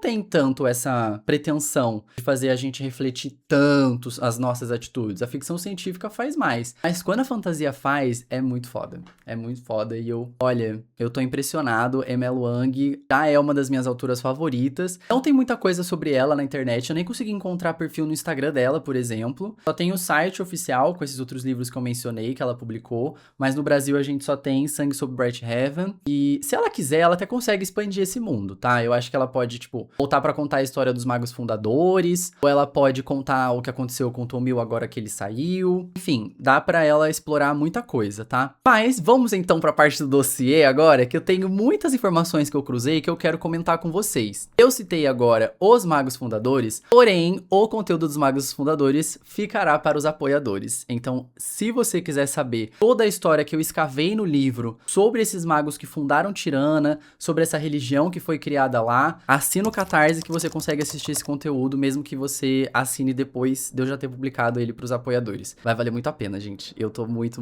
empolgado com esse conteúdo. Mas vamos então falar sobre outras coisas agora. E o primeiro tópico que eu quero falar com vocês é uma trama que ficou dissolvida ali no meio da história e que eu fui escavando pra conseguir entender exatamente do que ela se trata, que é o tal do mago traidor Sabernin. A gente ouve o nome dele algumas vezes ali, mas a gente não tem a história completa dele contada de uma vez. A gente tem a história jogada, e aí eu consolidei ela aqui pra gente entender, inclusive entender o porquê que chamou ele de traidor, que é o fator muito importante. Então vamos lá. Quando a Siona explica a Tomil como funciona o mapeamento, ela explica sobre as coordenadas proibidas e eles relembram o Sabernin. E aí a gente tem algumas explicações sobre essas coordenadas proibidas. Quando se trata das coordenadas proibidas, acho que Tirana aprendeu tudo o que precisava saber. Sem dúvida, mais do que qualquer um queria saber, com o alto mago Sabernin. Então a gente já vê que ele teve algum envolvimento aí, alguma coisa errada que ele fez usando as coordenadas proibidas. Sabernin foi o que assassinou os rivais dele usando magia das trevas, não foi? Perguntou o Tomil pra Siona. É esse mesmo. E magia das trevas, no caso de Sabernin, significava drenar energia dessas coordenadas proibidas. Tomil pergunta, como as pessoas sabiam que era magia das trevas e não, sei lá, magia comum usada com violência? E a Siona responde, desafiar os decretos de Leon, que é um dos magos fundadores, é magia das trevas. Mais pra frente na história, a gente vai entender que essas coordenadas proibidas, elas eram um círculo e era justamente a área da redoma de Tirana. Então, se você drenasse dali, você poderia correr o risco de drenar uma pessoa na rua, né? Então, por isso que elas eram proibidas, porque justamente não era permitido que rolasse isso ali, né? O governo não queria que as pessoas lá dentro corressem um risco de vida, até porque eles mesmos também estariam correndo, né? Deus faz a zona no interior das coordenadas proibidas parecer especialmente atraente e rica em energia, mas as consequências de usar essa energia são... Digamos que Sabernin praticou, que o que ele praticou foi especificamente terrível na história de Tirana. Achei interessante esse trecho porque já era uma dica, né, de que parece especialmente atraente extrair dali, porque é uma zona de alta concentração de pessoas, né? Então você tem um dos maiores pontos com energia disponível para você extrair. E por isso que ele parece tão atraente, né, para os magos. Tem até uma outra informação de que Sabernin foi o primeiro e único alto mago condenado à morte. Depois a gente teve a Siona também, né? Ela foi a segunda. E aí eu acho curioso o uso do termo rival quando eles estão falando sobre o do Sabernin ali em cima, né? Que eles falam que o Sabernin foi o mago que assassinou os rivais dele usando magia das trevas. Tipo, não é a palavra inimigos, não é a palavra, sei lá, qualquer outra coisa nesse sentido. É rivais, sabe? Então dá a entender que ele talvez tivesse intenções vis mesmo, sabe? Que ele não era uma pessoa de fato legal. Mesmo com a gente sabendo tudo que a gente sabe atualmente sobre as coordenadas e tal, talvez ele de fato não seja uma pessoa legal. Ele descobriu uma forma de matar pessoas sem que elas descobrissem, mas sem que o governo descobrisse como, mas isso não significa que eram pessoas que necessariamente mereciam morrer, sabe? Brigham alega que Sabernin deixou maldições pela universidade com o objetivo de futuros magos cometerem erros, entre aspas, cometerem erros. Talvez ele quisesse propagar a verdade de uma forma velada. E o Brigham ainda fala que é dito que ele foi o responsável pelo incêndio da biblioteca de 252, que aconteceu há 80 anos antes dos eventos atuais, que é quando a gente consegue datar exatamente a época em que Sabernin viveu. Entre os altos magos, ele é igualmente infame pelas maldições que deixou pela universidade. Quando suspeitou que outros magos conspiravam contra ele, para começar, matou muitos deles com magia proibida. Mas essa é a parte da história que todos conhecem. Ele também anexou maldições a textos, magígrafos e qualquer canalizador poderoso a que conseguisse ter acesso. Poucos fora da alta magisteria sabem disso, mas o incêndio da biblioteca em 252 foi obra de Sabernin. Aí esse trecho me deixou muito curioso sobre a possibilidade de que o Sabernin não deixou exatamente maldições, e que sim ele possa ter feito algo como o que a Siona fez no final do livro, de mostrar para as pessoas a realidade da extração. E aí as pessoas começaram a acreditar que aquilo era uma peça que o Sabernin estivesse pregando, sabe? Como se estivesse querendo assustar as pessoas, mas na verdade ele estava querendo mostrar a verdade. Então talvez o termo maldições tenha sido empregado para esconder algo que ele estava tentando revelar. As maldições de Sabernin nunca ficaram bem conhecidas fora da alta magisteria, porque ele não as criou para afetar o público, ou magos inferiores, aliás. Ele as criou para que as futuras gerações de altos magos cometessem erros, né? Então quando o Brigham fala cometer erros, dá a entender que o que a Freynan fez aqui teria sido um erro, mas não foi um erro, foi uma descoberta, né? Então faz a gente pensar que talvez o Sabernin quisesse que as pessoas fizessem essa mesma descoberta. Tem uma informação jogada ali em determinado momento que fala que ele era um ótimo ilusionista. Sabernin e os magos maliciosos que vieram antes dele eram hábeis em fazer feitiços ilusórios para enganar. O que dá a entender que quando ele tentava mostrar a realidade sobre a fonte, as pessoas tendiam a acreditar que ele estava fazendo uma ilusão, entendeu? Que ele estava, tipo, pregando uma peça, como eu disse. Justamente porque ele era bom em fazer isso. Só que aí a Siona até reflete, mas Sabernin nunca havia posto os pés fora de Tirana. Ele não saberia como as planícies do Quen eram na neve, muito menos como conjurar uma do nada. Ele nunca tinha visto o mar. Então, tipo, se ele nunca viu essas coisas, como ele poderia criar uma ilusão tão bem feita dessas coisas que ele nunca viu? E aí tem um momento que a Siona junta as peças do Sabernin e ela acredita que ele tenha descoberto a verdade e tentou assassinar pessoas à distância. É nesse trecho que ela tá tendo uma conversa com o Tomil, que ela fala, o mago traidor sabia. O Tomil, Sabernin? E aí ela, sim, lembra como ele assassinou misteriosamente todas aquelas pessoas nas próprias casas? Os relatos das cenas de assassinato descrevem uma carnificina total, sem corpos visíveis, apenas sangue, cabelos e ossos. É muito parecido com o que o flagelo faz, né, despedaçando as pessoas. O Tomil pergunta, então ele matou usando coordenadas proibidas? O que agora sabemos significa que ele drenou diretamente das casas de seus rivais? Esse era o momento que eles estavam começando a descobrir o que as coordenadas proibidas de fato eram, né? E mais pra frente se provam verdade, o que concretiza o fato de que o Sabernin, de fato, descobriu o que eram as coordenadas proibidas e estava usando pra matar os rivais dele. Só que parecia que ele não fazia direito. Aí tem esse trecho que a Siona fala. Porque se ele tivesse acesso a algo como o espelho de Freynan, que é o que ela desenvolve, ele não teria falhado tantas vezes nos assassinatos. Ele era um drenador manual experiente, mas errou o alvo tantas vezes que matou uma dúzia de familiares e empregados,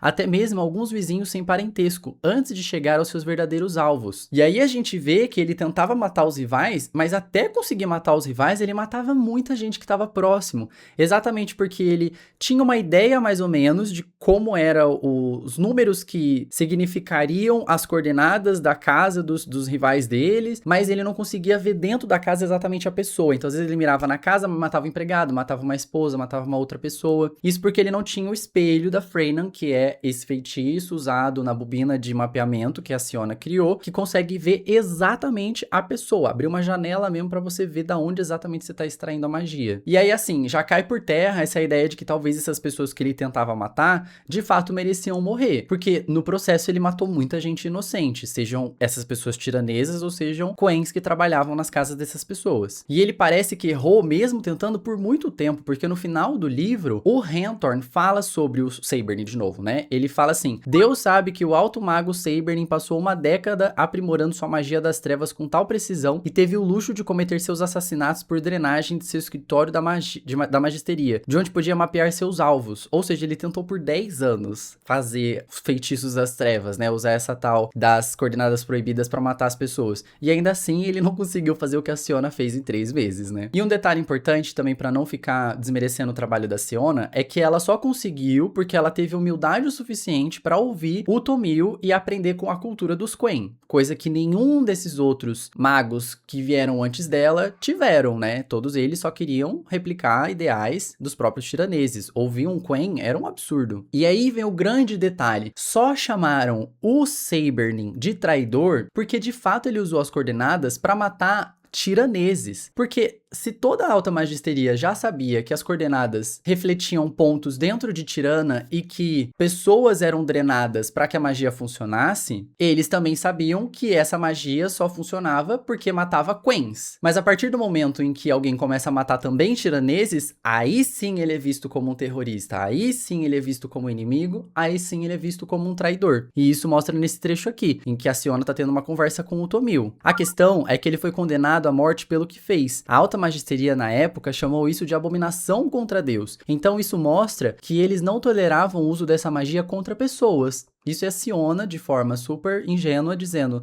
não, mas a magisteria, elas não querem que as pessoas matem pessoas, elas se preocupam com humanos, né? Só que aí vem o ponto que o Tomil fala, não contra seu próprio povo. A sentença por matar um cidadão tiranês é prisão perpétua. Por matar um Quen, costuma ser alguns meses ou um afastamento confortável, se você for importante o suficiente. Foi isso que deram ao seu alto mago Camden quando ele derrubou uma ponte sobre os meus amigos, não foi? Então assim, a gente vê, já no começo do livro a gente ouve falar sobre esse alto mago que estava construindo uma ponte e que a ponte matou vários Quen porque ela caiu. Mas ninguém dá muita bola, porque eram Quens que morreram, não foram tiraneses, entendeu? Então ele traz pra Siona essa visão de que, poxa, Quen são mortos o tempo todo por esse sistema mágico e a alta cúpula sabe disso. Eles só chamam de traidores e de terroristas quem começam a matar os próprios tiraneses. E é assim que a gente consegue fechar o círculo da história do Sabern. Então a gente descobre que ele soube as mesmas coisas que a Siona, mas como ele não tinha o espelho de Freynan, ele começa a matar a esmo, até que a alta magisteria começa a juntar os pontos e percebe que o Sabern é quem estava fazendo isso, usando as coordenadas proibidas, e levam ele para julgamento, chamando ele de traidor, porque ele começou a matar tiraneses em vez de Quens, que é o protocolo padrão, matar Quens, né? Quero trazer alguns dados rápidos antes de alguns outros cruzamentos de informações interessantes aqui, tá? A gente tem alguns paralelos muito interessantes com o catolicismo ao longo da história, e eu trouxe esses pontos aqui, então vamos para essa listinha. A gente tem 12 arquimagos que fazem parte da alta magisteria, assim como Jesus tinha 12 discípulos, e a gente tem um arquimago, assim como temos um papa, e o papa é a representação de Jesus, né? Então a gente tem ele como líder da igreja, assim como Jesus foi. Aqui a gente tem o arquimago supremo comandando a alta magisteria e seus 12 arquimagos que acompanham ele. O livro se passa no ano 333 de Tirana, e Jesus morreu com 33 anos. Aí tem até um paralelo com a própria Siona, que ela morreu aqui nessa época, então acho que tem um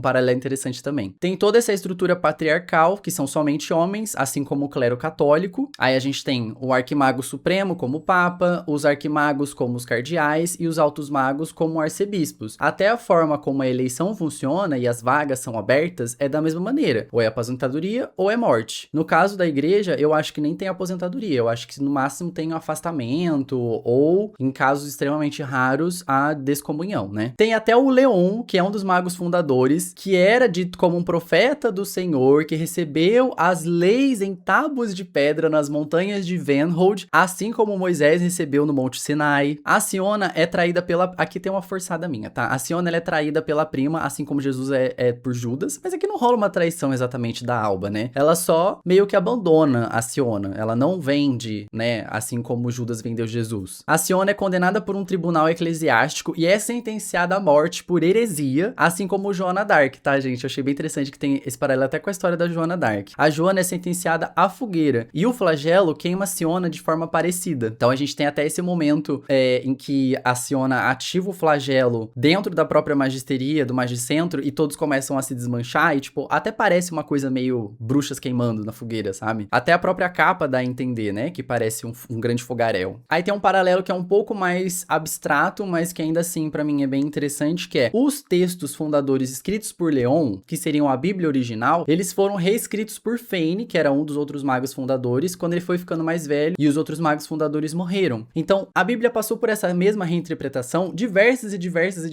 vezes. Assim como a gente tem aqui na história, esses escritos do Fane sendo interpretados e reinterpretados até que criaram-se a religião atual, né, de Tirana. E o último detalhe interessante que a gente descobre mais adiante lá no livro é que o tal feriado de Faerun, que é quando eles comemoram o dia do Senhor, é no dia 25, que coincide com a data do Natal, que também cai no dia 25. Pelo menos a data que a gente comemora hoje em dia, né? Existem estudos que apontam que o nascimento de Jesus não necessariamente tenha sido no dia 25 de dezembro, muito provavelmente foi em outubro, mas que a Igreja Católica colocou no dia 25 para apagar um feriado pagão que tinha lá. Então, assim, tem todos esses paralelos e eu acho muito interessante. Tem um tópico que eu levantei, mas que eu não consegui traçar informações muito úteis a respeito dele, porque na verdade é uma viagem meio inconclusiva minha, que é a tentativa de localizar Tirana no planeta. Porque a gente tem alguns dados como a noite interminável durar mais de 50 dias, a gente tem o frio, que é muito forte ali naquela região, a gente tem a galera ruiva, a gente tem as runas, a gente tem até um momento quando a Siona abre a janela, ela vê essa mulher que tá na beira do mar, tem outras pessoas ali junto com ela, e eles estão caçando, não caçando, né, eles estão coletando umas conchas que são pretas, meio furta-cor. Aí eu fui até atrás de descobrir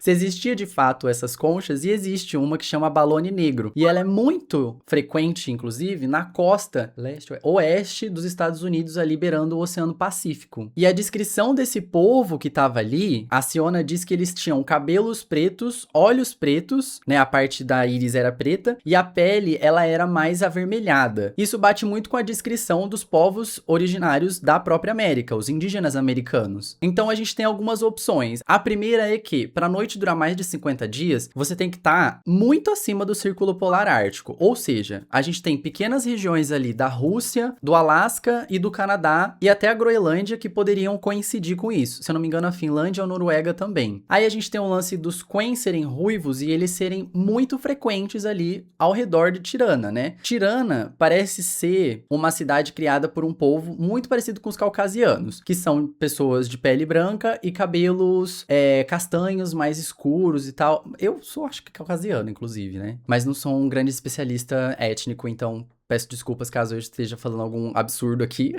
Mas como a gente tem essa descrição desse povo que bate com a descrição dos indígenas americanos, e é dito que a Siona buscou essas coordenadas ao sul de Tirana, então muito provavelmente isso fica na América, de alguma forma. Ou é Alasca, ou é Groenlândia, ou é norte do Canadá. Mas aí como tem os Queens, que são muito ruivos, aí eu fiquei meio em dúvida, porque ruivo é muito frequente na Rússia e no norte europeu. Então, não sei, talvez a Groenlândia? Imagino que talvez, então, a Tirana fica na Groenlândia. Mas, enfim, como eu disse, é inconclusivo, então eu não tenho tantos dados pra trazer algo mais sólido. Só tenho pra gente discutir mesmo. Eu fiquei muito em dúvida pra entender o que eram os leonitas e os tirazídicos, que a gente tem no começo do livro, o momento em que o Tomil e a Siona estão conversando sobre as eleições municipais, que elas ocorrem junto das eleições pras novas vagas da alta magisteria. Então, assim que a Siona entrou, também novos presidentes de partidos foram eleitos, e aí eu fui caçar pra tentar entender como que funciona a política desse mundo, já que o Arquimago Supremo é o chefe de estado, mas a gente tem esses partidos que não são do clero. Então, o que exatamente eles fazem, sabe? Talvez seja como um parlamento. A gente tem a descrição do conselho, que é composto pela alta magisteria, e na alta magisteria a gente tem todos os alto magos, ou seja, mais de 100 pessoas, e a gente tem esses líderes de partidos. Então parece que os partidos, eles têm pouquíssima voz no parlamento, se é que isso existe. E é por isso até que eu digo que o pai da Siona não é tão importante, porque a gente vê que o pai da Siona é o Paramis, que é o cara que entra como sendo líder de um dos partidos. Ele ganha essas eleições e entra lá. Mas parece que não tem tanta voz, já que tem todo esse conselho, todas essas pessoas que são arquimagos, que são um clero, em uma sociedade teocrática, meio que foda-se o que os líderes do partido falarem, sabe? Não vai fazer diferença nenhuma. Inclusive, outra figura que aparece pra fazer um contraponto com o Paramis, que ele é uma figura bem mais conservadora, que também não gosta de mulheres e tal, é a Nerys, que é uma mulher que também é presidente de partido. E aí eu tentei caçar pra entender quantos partidos tem, se é uma vaga só, se é mais de uma, mas não temos essas informações. Não sei se elas são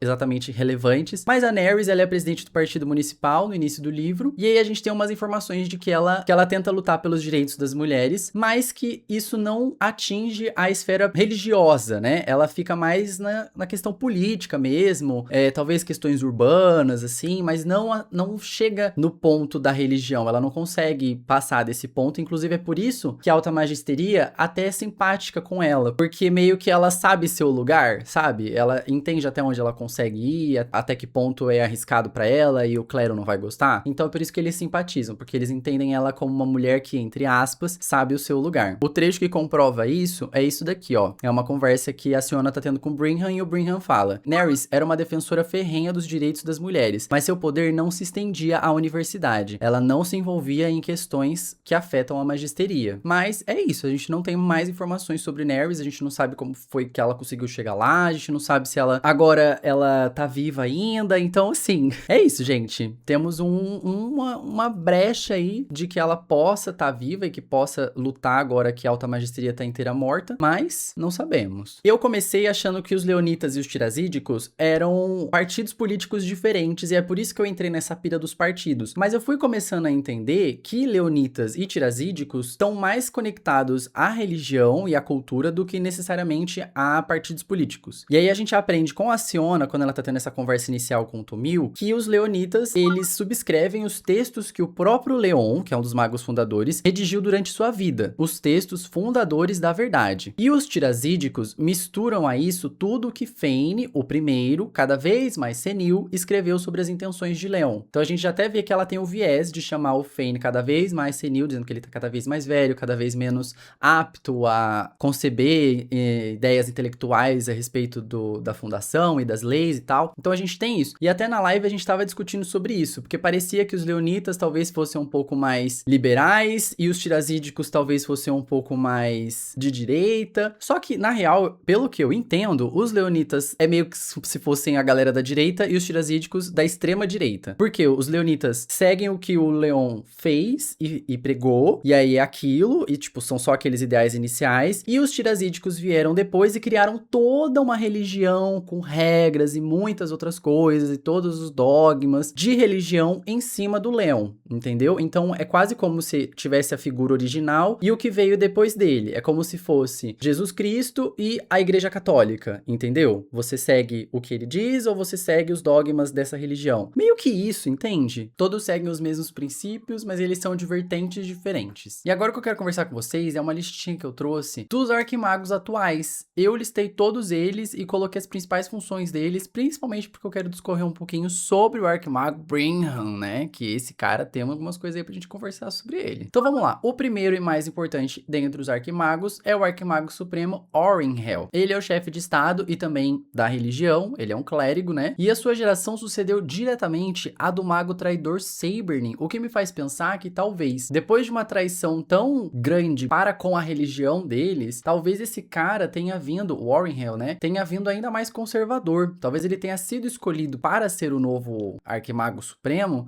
justamente por ele ser tão ferrenho à religião. Aí a gente tem o Telanra, que a gente sabe pouquíssima coisa dele, a não ser que ele é um especialista de busca da fonte, mas que ele não é tão bom assim. Aí a gente tem o arquimago Genwen, que esse sim é bom em busca da fonte. Ele tem vários livros publicados a respeito, ele parecia ser um cara que entendia, e ele queria expandir a busca usando números negativos ou maiores que o do mapa das bobinas atuais. Ele é aquele que eu comentei durante a história completa, que queria extrair, né, drenar humanos, drenar pessoas, drenar qualquer coisa que tivesse muito além das bordas dos mapas conhecidos, né, podendo atingir pessoas que eles nunca nem ouviram falar na vida, civilizações que eles nem conheciam. Temos o Cyreth Mordra, o nono, e essas nomenclaturas, o primeiro, o nono, o terceiro, não sei o que, é sobre a linhagem deles. Então, Cyreth Mordra, o nono, significa que ele é o nono arquimago, ou alto mago pelo menos, daquela linhagem. Houve 8 antes dele com esse mesmo sobrenome. E essa linhagem dos Mordras, eles são inventores que revolucionaram os sistemas de transporte e de comunicação. Então, eles são engenheiros muito bons. Porém, o Jerry Mordra, que é a da geração atual, que é o Mordra 10º, ele parece não ser tão bom assim com as coisas, né? Temos Linwick, o quarto, e a gente tem uma informação jogada no livro de que o primeiro foi quem inventou o magígrafo, então esse cara deve ter aí uma forte influência justamente por conta disso. E a gente vê, inclusive, que tem uma outra marca que é os Harlans, né? Inclusive a marca que a Siona usa, tá até aqui nas primeiras páginas do livro, mostra que é um Harlan, tá vendo? Que tá até escrito aqui, ó. É um Harlan 11. Mas existe essa outra marca que foi dos caras que inventaram o magígrafo, que é a Linwick. Tem o Erringale, a gente sabe pouquíssimo dele, a menos que ele é projetista sênior de canalizadores Duris. Aí a gente tem o próprio Duris. O Duris, ele é um cara que parece que meio que se fez ali, né? Que ele é importante, mas que ele criou essa importância, essa relevância dele recentemente. Ele tem 42 anos e ele é o arquimago mais novo em 100 anos, ou seja, ele é um prodígio ali dentro do que se espera para um arquimago, né? Ele é mestre em projetar canalizadores multiuso, ele inventou vários deles, inclusive. Ele é associado a alguns compostos de borracha, porque em algum momento a Siona comenta que ele criou asfaltos novos e também alguma coisa para os trens funcionarem e correrem melhor, então ele tem esse lance aí alquímico importante também. Ele tem um bom relacionamento com a mídia, o que o torna ainda mais conservador, né? Ele é contra a Nerys, que eu comentei, que é a líder do partido. E no final do livro, é ele que busca a Siona e o Brinham na prisão para levar até a casa do Brinham, né? É ele que tem aquele carro diferentão lá. E ele é amigo do Brinham, né? Temos Hawthorne, o segundo, que é o pai de Cleo Hawthorne, o terceiro, que é aquele cara que fica trabalhando junto com a Siona no departamento do Brinham. E o Hawthorne, o primeiro, foi o cara que inventou a lâmpada mágica. E a gente fala lâmpada mágica, a gente pensa na lâmpada lá do Aladdin. Mas não é. É que a lâmpada aqui não se alimenta de eletricidade, e sim de magia. Então por isso que fala lâmpada mágica e não lâmpada elétrica. Aí você pensa que esse cara, essa família, foi quem desenvolveu toda a rede elétrica de Tirana. Então eles têm bastante importância ali dentro, né? Temos Cywin, e esse Cywin é o mais recente arquimago. Ele é o que ocupou a última vaga que abriu pra arquimagia. Ele é um dos maiores drenadores manuais da história, e outros magos chamavam Cywin de franco atirador, por sua habilidade de atingir a fonte de energia perfeita em qualquer bobina de mapeamento, independente do método de mapeamento empregado. Ou seja, ele parece ser inclusive melhor que o Gamwain, que são os especialistas em mapeamento e drenagem, né? Tem o arquimago Capernai, que é o arquimago juiz, e esse cara é quem conduz o julgamento da Siona, inclusive. É ele que sentencia ela à morte, né? Temos o arquimago Fane, o 11º, e aí você pensa, né? Cara, é o 11º, então é uma linhagem de 11 pessoas que foram passando de pai para filho desde Fane, que é um dos magos fundadores, e esse aqui é o 11º. Aí você pensa, eu não conheço o pai do meu avô, eu não conheço meu bisavô, que de lá, tipo, 6 gerações anteriores, né? Então, imagina o tanto que as mensagens propagadas por essa galera não foi se desmanchando ao longo de todo esse tempo, né? E levando em consideração que a gente tá no ano 333 de Tirana, né? E por último, o Dareth Bringham. Tem um momento só que fala o nome dele, que é Dareth, né? E esse cara é quem detém a indústria têxtil. É ele que realmente cria os tecidos ali, que desenvolveu as fibras e as tinturas. E aí tem todo o lance com a tintura do Bringham. E eu até escrevi aqui, eu vou até ler pra facilitar pra vocês entenderem exatamente qual que é a do Bringham, né? O Bringham era quem detinha a indústria têxtil, e é dito que ele contratava somente mulheres, e a tintura desses tecidos esterilizavam as mulheres que trabalhavam para ele. Em diversos momentos, a Siona comenta sobre como os Quen se proliferavam tão rápido. Parece o tipo de pensamento que ela teria absorvido trabalhando no laboratório do Arquimago. Levando em consideração que ele sabia de tudo sobre a magia, a origem da magia e tudo mais, inclusive que havia uma dificuldade de ampliar a barreira, a gente começa a entender a origem e a necessidade do controle de natalidade, né? E aí você pensa que talvez isso seja uma coisa que os próprios Arquimagos tenham entrado em consenso. Bringham, você que emprega muita mulher aí, faz uma forma delas ficarem estéreis, ou começa, né, você que sabe que as tintas esterilizam as pessoas, começa a empregar bastante mulher para elas não conseguirem mais ter filhos, e aí os Quen não se multiplicarem tanto, e a gente não tem mais tanto problema com a superpopulação. Só que é isso, o problema com a superpopulação é porque tá tendo muito Quen, não é porque tá tendo muito tirano, entendeu? Tiranês, no caso. Então é mais uma vez esse embate da população, os Quen sendo suprimidos, não é nem oprimidos, eles são suprimidos porque eles não podem nem ter filhos, eles não podem se multiplicar, enquanto os tiraneses têm todo o direito à vida, literalmente, né? De gerar vida. Durante a Revolução Industrial, aconteceu muito isso, tá? As pessoas manipulavam muitas tinturas sem uso de máscara e de luvas, porque ainda estava sendo tudo descoberto nessa época e, né, as consequências dessas coisas. E ao longo de muitos anos, as pessoas que trabalhavam com isso realmente tinham problemas hormonais e de fertilidade. Então, é uma coisa que aconteceu na vida real, de fato, sabe? Não é só fantasia nesse quesito aqui. As químicas de algumas tinturas, de fato, podem impactar na produção de hormônios e, consequentemente, criação de cistos em ovários e gerar uma série de problemas aí que realmente impossibilitam as mulheres de terem filhos. Só que eu acho a figura do Brinham tão interessante de ser analisada porque, de fato, ele parecia querer ajudar as mulheres, sabe? Só que é isso, ele fazia de uma forma deturpada, ele fazia achando que estava fazendo certo. Em um dos salões principais, aqueles que têm nomes de magos importantes, ele até deu o nome daquela maga Trethelin. Então ele batizou um salão importante da alta magisteria com o nome de uma mulher. que foi uma maga, então tem todo um lance, sabe? Que ele realmente quer. E a gente vê que ele quer que a Siona seja uma maga importante mesmo. Ele quer que a Siona se desenvolva, porque ele vê potencial nela. Mas é isso, ao mesmo tempo que ele tá fazendo tudo isso com tiraneses, com magas tiranesas, as Queen não importam, né? Então é mais uma vez isso. Até as pessoas que se importam com as mulheres, nesse contexto machista desse universo, ainda assim se importam com mulheres tiranesas. As mulheres Queen não importam. E, gente, agora eu quero ir pro último tópico, que foi uma das coisas que eu mais passei tempo tentando conectar e que explodiram minha cabeça, que é o lance de que eu organizei todos os textos que ficam nos finais desses capítulos, né? Que são extraídos das Leônidas, que são extraídos das Tirásidas, e vendo o que essas coisas trazem de informação pra gente. Alguns desses textos são cartas, e eles podem revelar coisas que são muito importantes para nossa perspectiva do final da história. No começo do livro, a gente vê a Siona comentando com a Alba, quando ela tá fazendo o teste, de que ela tem muito medo de que ela não vai conseguir passar. E aí ela cita outras 3 magas. E ela fala assim, ó: Caracy tinha passado o resto da carreira lecionando em escolas depois de ser reprovada no teste da alta magisteria. Trethelin tinha casado com um arquimago. Todas as suas pesquisas depois disso foram publicadas sob o nome dele. Fato que Siona só sabia por ter lido as notas de rodapé de um livro misterioso de uma de suas colegas em comum. Aí ela fala sobre outra agora. Depois de abrir mão do nome de sua carreira para casar com um dos presidentes de partido da cidade, Irma Mordra tinha sofrido uma depressão pós-parto tão grave que o marido a internara em um hospício. Os cuidadores encontraram o corpo dela pendurado pelo pescoço em uma luminária do quarto. Então a gente tem esse trechinho que cita essas 3, mas ele é jogado lá no comecinho e depois a gente vê alguns pequenos desenrolares a respeito delas. Sobre a Caracy, a gente não sabe mais nada. O nome dela só aparece nesse trecho que a Siona cita. Não tem mais nenhuma informação sobre ela. Mas sobre Trethelin a gente tem. Trethelin não foi aceita pelo Arquimago Supremo Walsin Verdanes no ano de 280. E isso tá no final do texto que tá no capítulo 18. Verdanes, inclusive, tem um nome parecido da tribo original de Leon. Ele era verdanês, do capítulo 9. O que me faz levar que ele também poderia ser uma dessas pessoas muito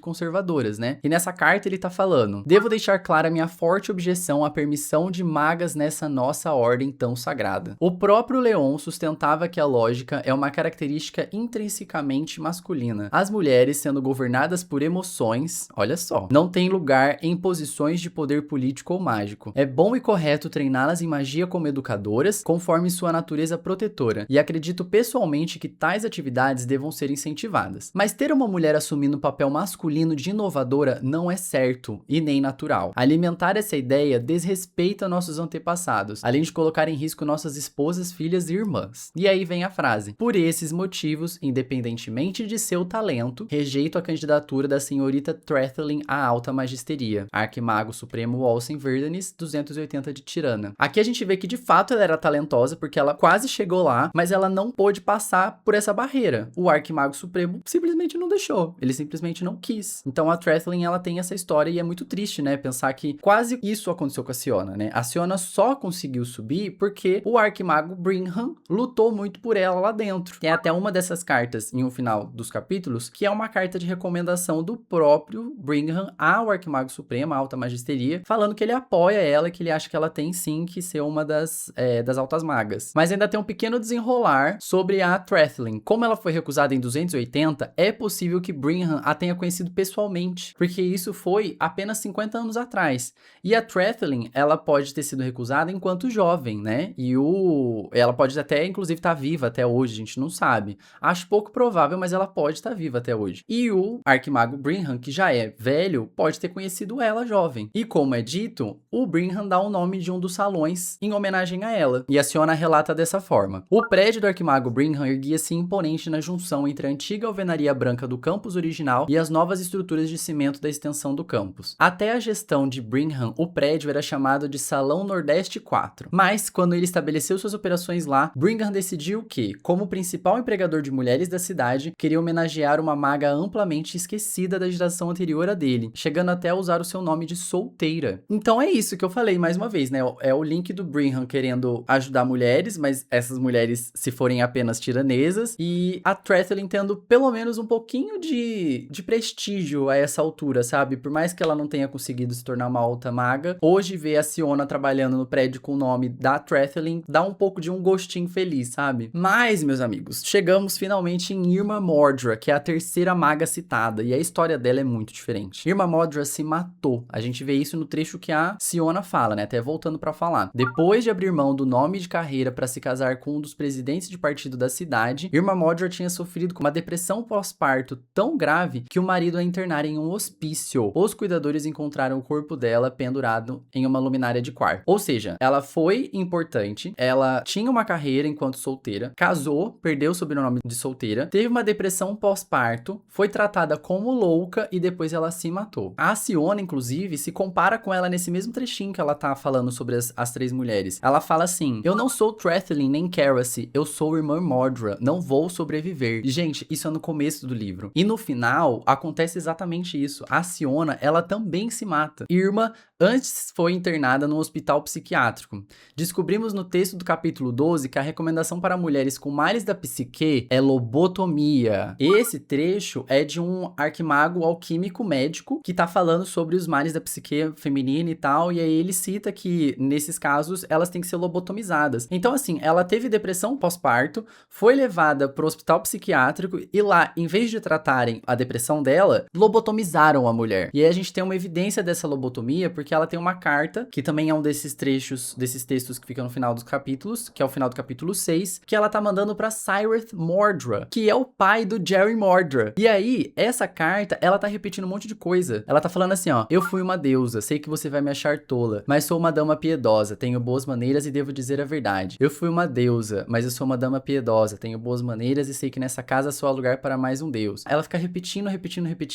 E, tipo assim, pra mim isso é uma das evidências de que ela de fato passou pela lobotomia, sabe? E aí, qual que é o fato interessante aqui? Ela teve uma carreira boa, é possível que ela tivesse passado uma visão boa dela pro filho dela, e aí o lance é que essa carta foi escrita pro Cyrith Mordra, que é o pai do Jerry Mordra. E aí a gente, lá no começo do livro, a gente vê que só tem 2 vagas pra entrarem na Alta Magisteria esse ano. Uma dessas vagas é preenchida pela Siona, a outra é pelo Jerry Mordra, que é um herdeirinho. E no final do livro, o Jerry Mordra é o único alto mago a sobreviver. Depois que a Kara mata o Henthorn, só sobra ele. Ou seja, ele automaticamente se torna o alto mago supremo, o arquimago supremo, né? E é a pessoa que vai comandar a cidade a partir daquele momento. O Tomil até inspira ele nesse momento. Ele fala assim: lembre-se desse dia, quando você perdeu seus amigos e familiares para a magia tiranesa. Lembre-se de toda essa dor e terror e tente fazer algo de bom com isso. Jure pelo seu Deus e eu o deixarei viver. Eu juro, por Feren, o pai, eu juro. Então, assim, diante do Tomil, eu sei que isso não é uma coisa que se possa levar tão a sério, um tiranês fazendo uma promessa pra um Quen, né? Mas, ainda assim, ele jurou pelo Deus dele. Então, eu acredito que se ele, que é religioso, jurou pelo pai,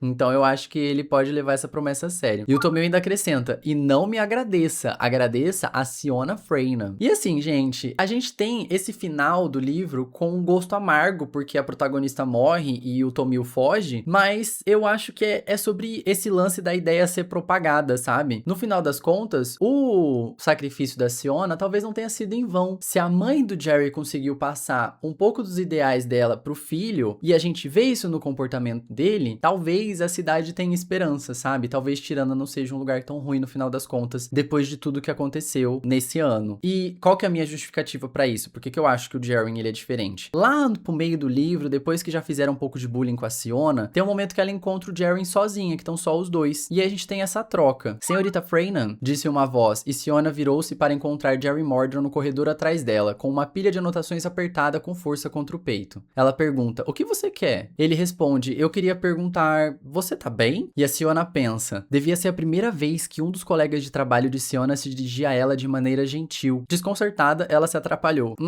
Tô bem, fantástica, como que você tá? Aí ele: eu só queria que você soubesse que alguma das coisas que eu disse a você, eu não tive a intenção de magoá-la. Aí ela: ah, tá bem. Siona piscou de surpresa e não se lembrou do que, em particular, Mordra, o 10º, havia lhe dito. Quaisquer que fossem as provações pelas quais ele se arrependesse, elas tinham sido tediosas comparadas às de Henthorn e haviam desaparecido de sua mente sem deixar nenhuma impressão. Ou seja, ela nem nem lembrava, tipo, ai, sei lá o que você fez pra mim, sabe, Jerry? Tanta coisa acontece aqui, é tão pior minha vida. Ele diz, eu não sabia que você estava passando por um momento tão difícil, então peço desculpas. E ela, não precisava, embora seja gentil da sua parte. Você é uma pessoa boa, Alto Mago Mordra? E aí ele diz, eu gostaria de pensar que sim, espero que sim. Aí ela diz, sim, eu também. Ele, tem certeza que está bem, Freynan? Aí ele, Alto Mago Mordra, se você é uma boa pessoa ou aspira a ser, deveria pedir ao seu pai para mexer os pauzinhos e encontrar um emprego diferente pra você, um longe da magia e da política. Aí esse trecho me dá esperança de duas coisas. Primeira de que ele é o primeiro, além do Arquimago Brinham, homem que a gente vê tratando bem a Siona dentro da Alta Magisteria, dentro do Magicentro como um todo, né? E segundo que ela plantou a semente de que ele deveria sair da magia. E ele nem é muito bom nisso. E agora você pensa que só sobrou ele de Alto Mago, de Arquimago, de Mago Supremo, ele é a pessoa que vai comandar a cidade, não tem ninguém pra ensinar ele, então meio que talvez tenha caído por terra os ensinamentos ali, sabe? Talvez leve um tempo até que outras pessoas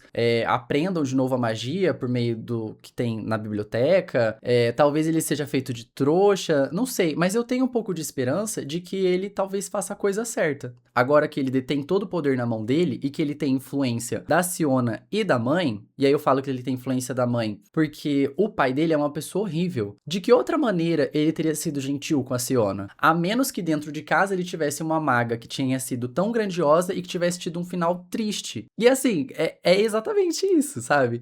Então pra mim, por mais que o final do livro pareça super pessimista, a gente tem essas pistas de que talvez o final dê esperanças pra gente. E é nisso que eu prefiro me agarrar. Então, encerramos finalmente o nosso dossiê, gente. Eu queria deixar isso pro final justamente porque esse livro parece ser muito pessimista, mas eu acho que a gente tem que se agarrar nisso, sabe? A gente tem que se agarrar nessas magas que vieram, que Siona não tá sozinha e que o que importa é a mensagem que ela passa tanto para as outras pessoas quanto pra gente aqui, né? Muitíssimo obrigado se você me acompanhou até aqui. Vou pedir para vocês comentarem no comentário se assistiu esse vídeo até este momento. Viva os Caldoneus! E vamos torcer pro Tomil sobreviver, né? E pra Kara também, pra que eles fiquem bem. Lembrando que tem conteúdo exclusivo para os apoiadores sobre os magos fundadores, então assine para poder assistir esse pedaço, porque tá muito incrível, gente. Tem até umas intriguinhas ali que parece que dá a entender que, ó, cabeças rolaram entre os 5, mas isso eu deixo pro conteúdo exclusivo. E a gente se vê no próximo vídeo.